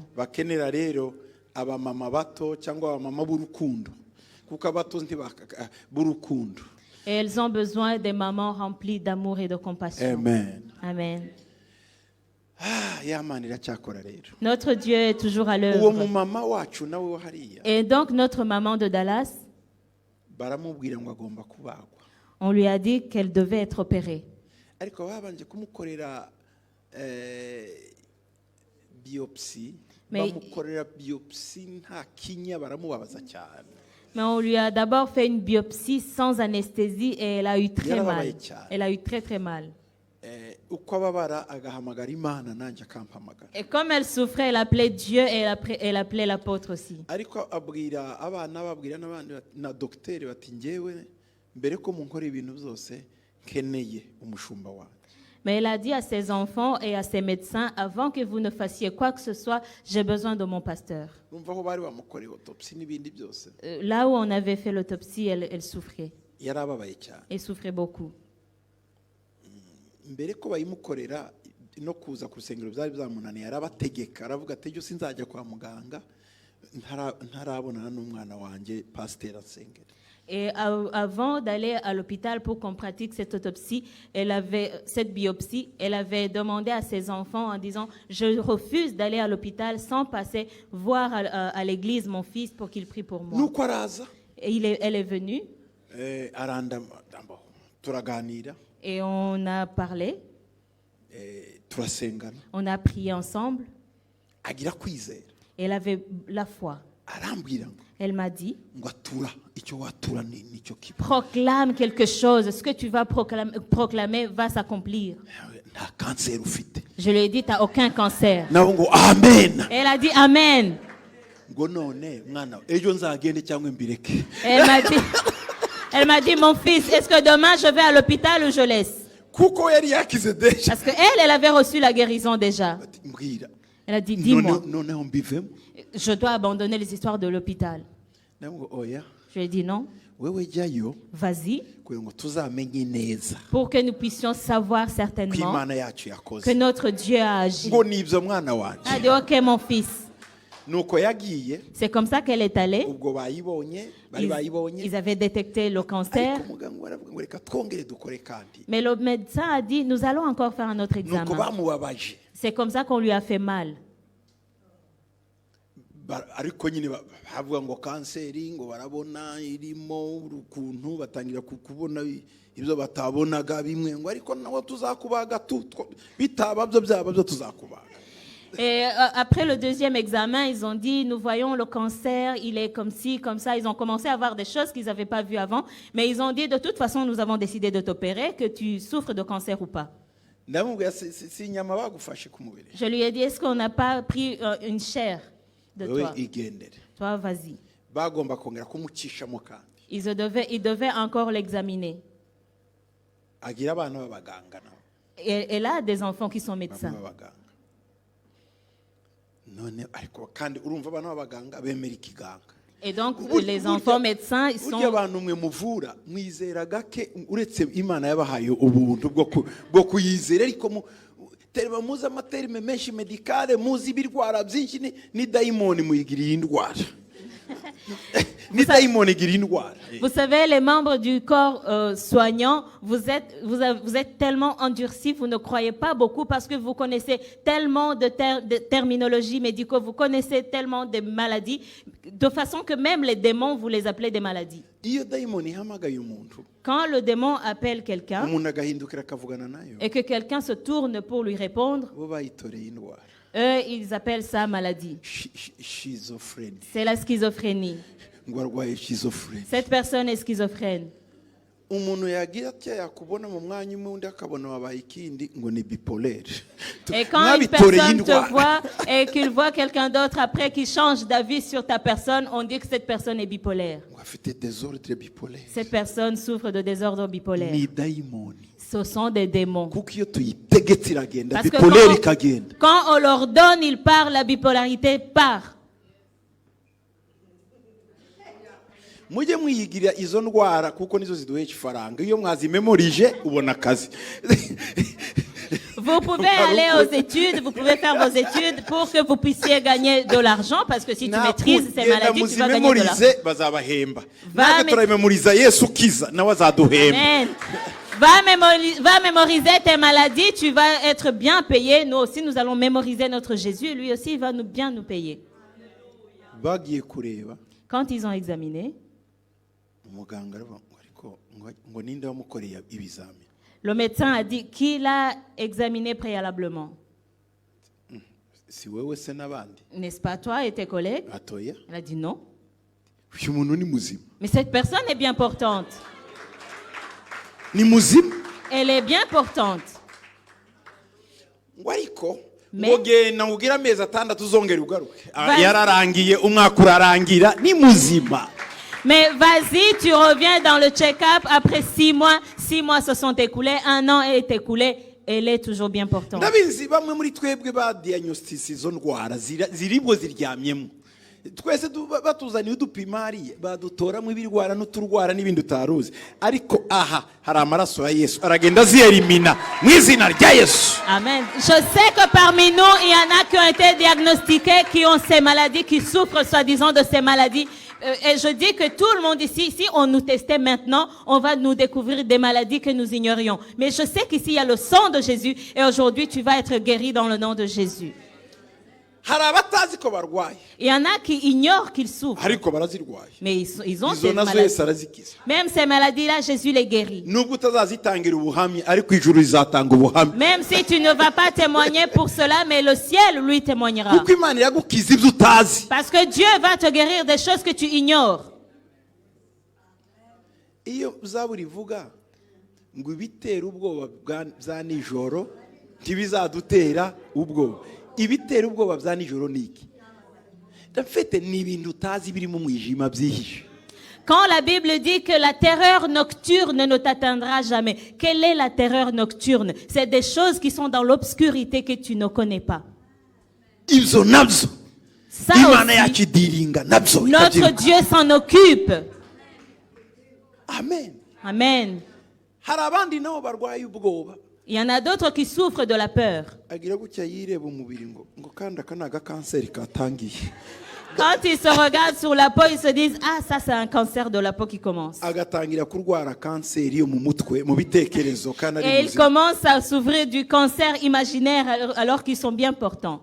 ukoga wikora nko kwibera ukumva kandi ukakongera ako kabyimba kagize imyaka 30 uyu munsi niwe ukabonye ni satani uri mu kagrave ngo uturanye nako ntacyo kagutwaye ariko warapanitse ngo ni kanseri kandi watinye kujya kupimisha amabere humura ntacyo urwaye n'ubwo burwaye ibiteye ubwoba bya nijoro ntibizagutera ubwoba. Amen. Tu prends ta douche, tu te touches un tout petit peu, tu palpes ton sang, tu te dis, ah, ça, il y a une grosseur, ça c'est un cancer du sang. Alors que ça fait 30 ans que cette grosseur est là, ça ne t'a jamais rien fait, et aujourd'hui tu commences à paniquer, tu n'as même pas le courage d'aller chez le médecin pour qu'on puisse voir si c'est vraiment une maladie ou pas. Ça, c'est une terreur nocturne. hari abandi bafite ubwoba. Il y en a d'autres qui souffrent de peur seulement. kumva gusa ikintu ngo ariko uzapfa mu mwaka utaha uzapfa tu. Ils sont- ubu ngubu urimo uragenda ubara iminsi ngo ninde wakwiye ngo uzapfa. Il y en a d'autres qui ont tellement peur de mourir qu'ils entendent des voix qui leur disent « Tu vas mourir l'année prochaine ». Et maintenant, tu as commencé à faire le décompte de tes jours qui te restent. Qui t'a mu dit buryo que tu allais turimo mourir? turishima kuzinyura muri bonani we urimo urabona ati se tuzayirya gute ko nzaba ngiye gupfa ntuzapfa uzapfa ute tutaravuga ubutumwa muri iki gihugu uzajyahe. Pendant que les autres se réjouissent de traverser l'année, toi tu te dis comment est-ce que je pourrais me réjouir alors que j'approche de ma mort? Qui t'a dit que tu allais mourir avant que tu évangélises dans ce pays? nahuye n'umuntu J'ai rencontré quelqu'un aramubwira ngo nsengera et cette personne m'a dit prie pour moi. kuko ndatinya gutwita ko nabyara umwana umugaye. Parce que j'ai peur de tomber enceinte et d'enfanter un enfant handicapé. ngo mbora ndota nabyaye umwana udafite ijisho nkumva nzabyara umwana utagira amaso cyangwa amaguru. Parce qu'à chaque fois que je dors, que je pense à tomber enceinte, je rêve que j'ai un enfant borgne. Et donc j'ai yarananutse peur. anganatya sida yatisiki ni ugutinya ngo azabyara umwana. Et cette personne a tellement peur qu'elle a perdu tant de poids, elle est comme un fil, alors qu'elle n'est pas malade, elle n'a pas fait de régime, c'est juste qu'elle a peur d'avoir un enfant handicapé. naramubagira ati uretse ubwo bwoba ariko ufite umufiyanse. Je lui ai dit, avant d'avoir la peur de faire un enfant malade, est-ce que tu as un fiancé? ngo baruzuye ariko narabatinye. Elle m'a dit, j'en ai plein, mais j'ai peur de choisir. we ntatinya umugabo atinya ikizava En fait, elle n'a mu pas mugabo peur nawe de uwo l'homme. bazabyara. Elle n'a pas peur de l'homme, elle a peur de ce qui descendra de cet homme. yo mana we dufashe. Que Dieu nous aide. uravaha Tu quitteras cet endroit ibyo byose byakuvuyemo. et ces choses, toutes, ne peuvent pas retenir une dette. Imana ntirara mu mwenda. Dieu ne retient aucune dette. Zamura amaboko yawe. Lève tes mains. subiramo ngo mwami Yesu. Répète, Seigneur Jésus. mwami Yesu. Seigneur Jésus. ngarurira Ramène rwa rukundo rwa mbere. mon premier amour. ngarurira Ramène pour moi kongera kuvuga ubutumwa. de t'évangéliser. ngarurira Ramène rwa rukundo l'amour, rya shyaka le zèle ry'inzu yawe, pour ta maison, rya shyaka le zèle ry'umurimo wawe, pour ton œuvre, rya shyaka le zèle ryo kuzana abakizwa. pour amener les âmes au salut. ngarurira rwa rukundo. Ramène cet amour pour moi. ndakwinginza Yesu. Je te supplie, Jésus, umuriro wake muri nge. que le feu brûle en moi, umuriro wawe. ton feu, nkunda abantu. pour que j'aime les gens, sengera abantu. pour que je prie pour les gens, mbwiriza abantu. pour que j'évangélise les gens, fasha abantu. pour que j'aide les gens. ndakwihaye. Je me dédie à toi. umutwe wanjye Ma tête, ndawuguhaye. je te la donne. amaboko yanjye Mes bras, ndayaguhaye. je te les donne. ingingo zanjye Mes membres, ndaziguhaye. je te les donne. ibindimo byose Tout ce qui est en moi, ndabiguhaye. je te le donne. urakoze Yesu. Merci Jésus. urakoze Yesu. Merci Jésus. kumbohoye. Parce que tu me délivres. ngiye kugusengera rero. Je vais prier pour toi. mana ndasaba igitangaza cyawe. Seigneur, je demande ton miracle. mana ndasaba imbaraga zawe Seigneur, je demande ta force. gukoreka kuri mwene data. Je demande que tu touches ce bien-aimé. uhindura amateka. Que tu changes son histoire. uhindura Que amateka. tu changes son histoire. uhindura Que amateka. tu changes son histoire. ukora ibikomeye. Que tu fasses de grandes choses. mu izina rya Dans Yesu. le nom de Jésus. mu izina rya Dans le Yesu. nom de Jésus. mu izina rya Dans le Yesu. nom de Jésus. mu izina rya Dans le Yesu. nom de Jésus. mu izina rya Dans le Yesu. nom de Jésus. mu izina rya Dans le Yesu. nom de Jésus. mu izina rya Dans le Yesu. nom de Jésus. mu izina rya Dans le Yesu. nom de Jésus. mu izina rya Dans le Yesu. nom de Jésus. kora ibikomeye Fais data. de grandes choses. kora ibikomeye Fais de data. grandes choses. kora ibikomeye Fais de data. grandes choses. uri Imana. Tu es Dieu. uri umwami. Tu es le roi. urahambaye. Tu es grand. ugira neza. Tu fais du bien. hindura. Change. hindura. Change. kiza indwara. Guéris les maladies. kora ibikomeye. Fais de grandes choses. kora ibitangaza. Fais des miracles. hindura ubuzima. Change les vies. abarwayi bakize. Que les malades guérissent. abarushe Mana. Que tu, Bakoreho. ceux qui sont Mu fatigués, izina que tu rya les Yesu. touches dans le nom de mu Jésus. izina rya Yesu. Dans le nom de Jésus. hindura imibereho. Change les modes de hindura vie. ubuzima. Change la vie. indwara zikire. Que les maladies mu guérissent. izina rya Yesu. Dans le nom de Jésus. hindura. Change. kora ku barwayi. Touche les ingumba malades. zibyare. Que les stériles abarwayi enfantent. bakire. Que les malades guérissent. ababaye bakire. Que ceux qui sont mu chagrinés izina rya reçoivent la Yesu. joie. Dans le nom de imbaraga Jésus. zo mu ijuru. Que la puissance imbaraga zo mu céleste, ijuru la puissance céleste zimanuke. descende ibitoro ryose dans toute cette uryuzuze umuriro wawe. que tu les remplisses de feu, abarikoramo. que tu touches, abaje bose que ceux qui sont bahindura venus, amateka. tu changes leur histoire. ibitangaza byawe. Je demande tes tubaza miracles, Mana. que tu ubahindurire que tu les changes. amateka yose. Tu changes ton mu histoire. izina rya Yesu. Dans le nom de ndasaba Jésus. ibitangaza byawe. Je demande tes bakoreho miracles. data. Que tu les mu izina touches. rya Yesu. Dans le nom de Jésus. amashyi menshi cyane. Applaudissons le Seigneur.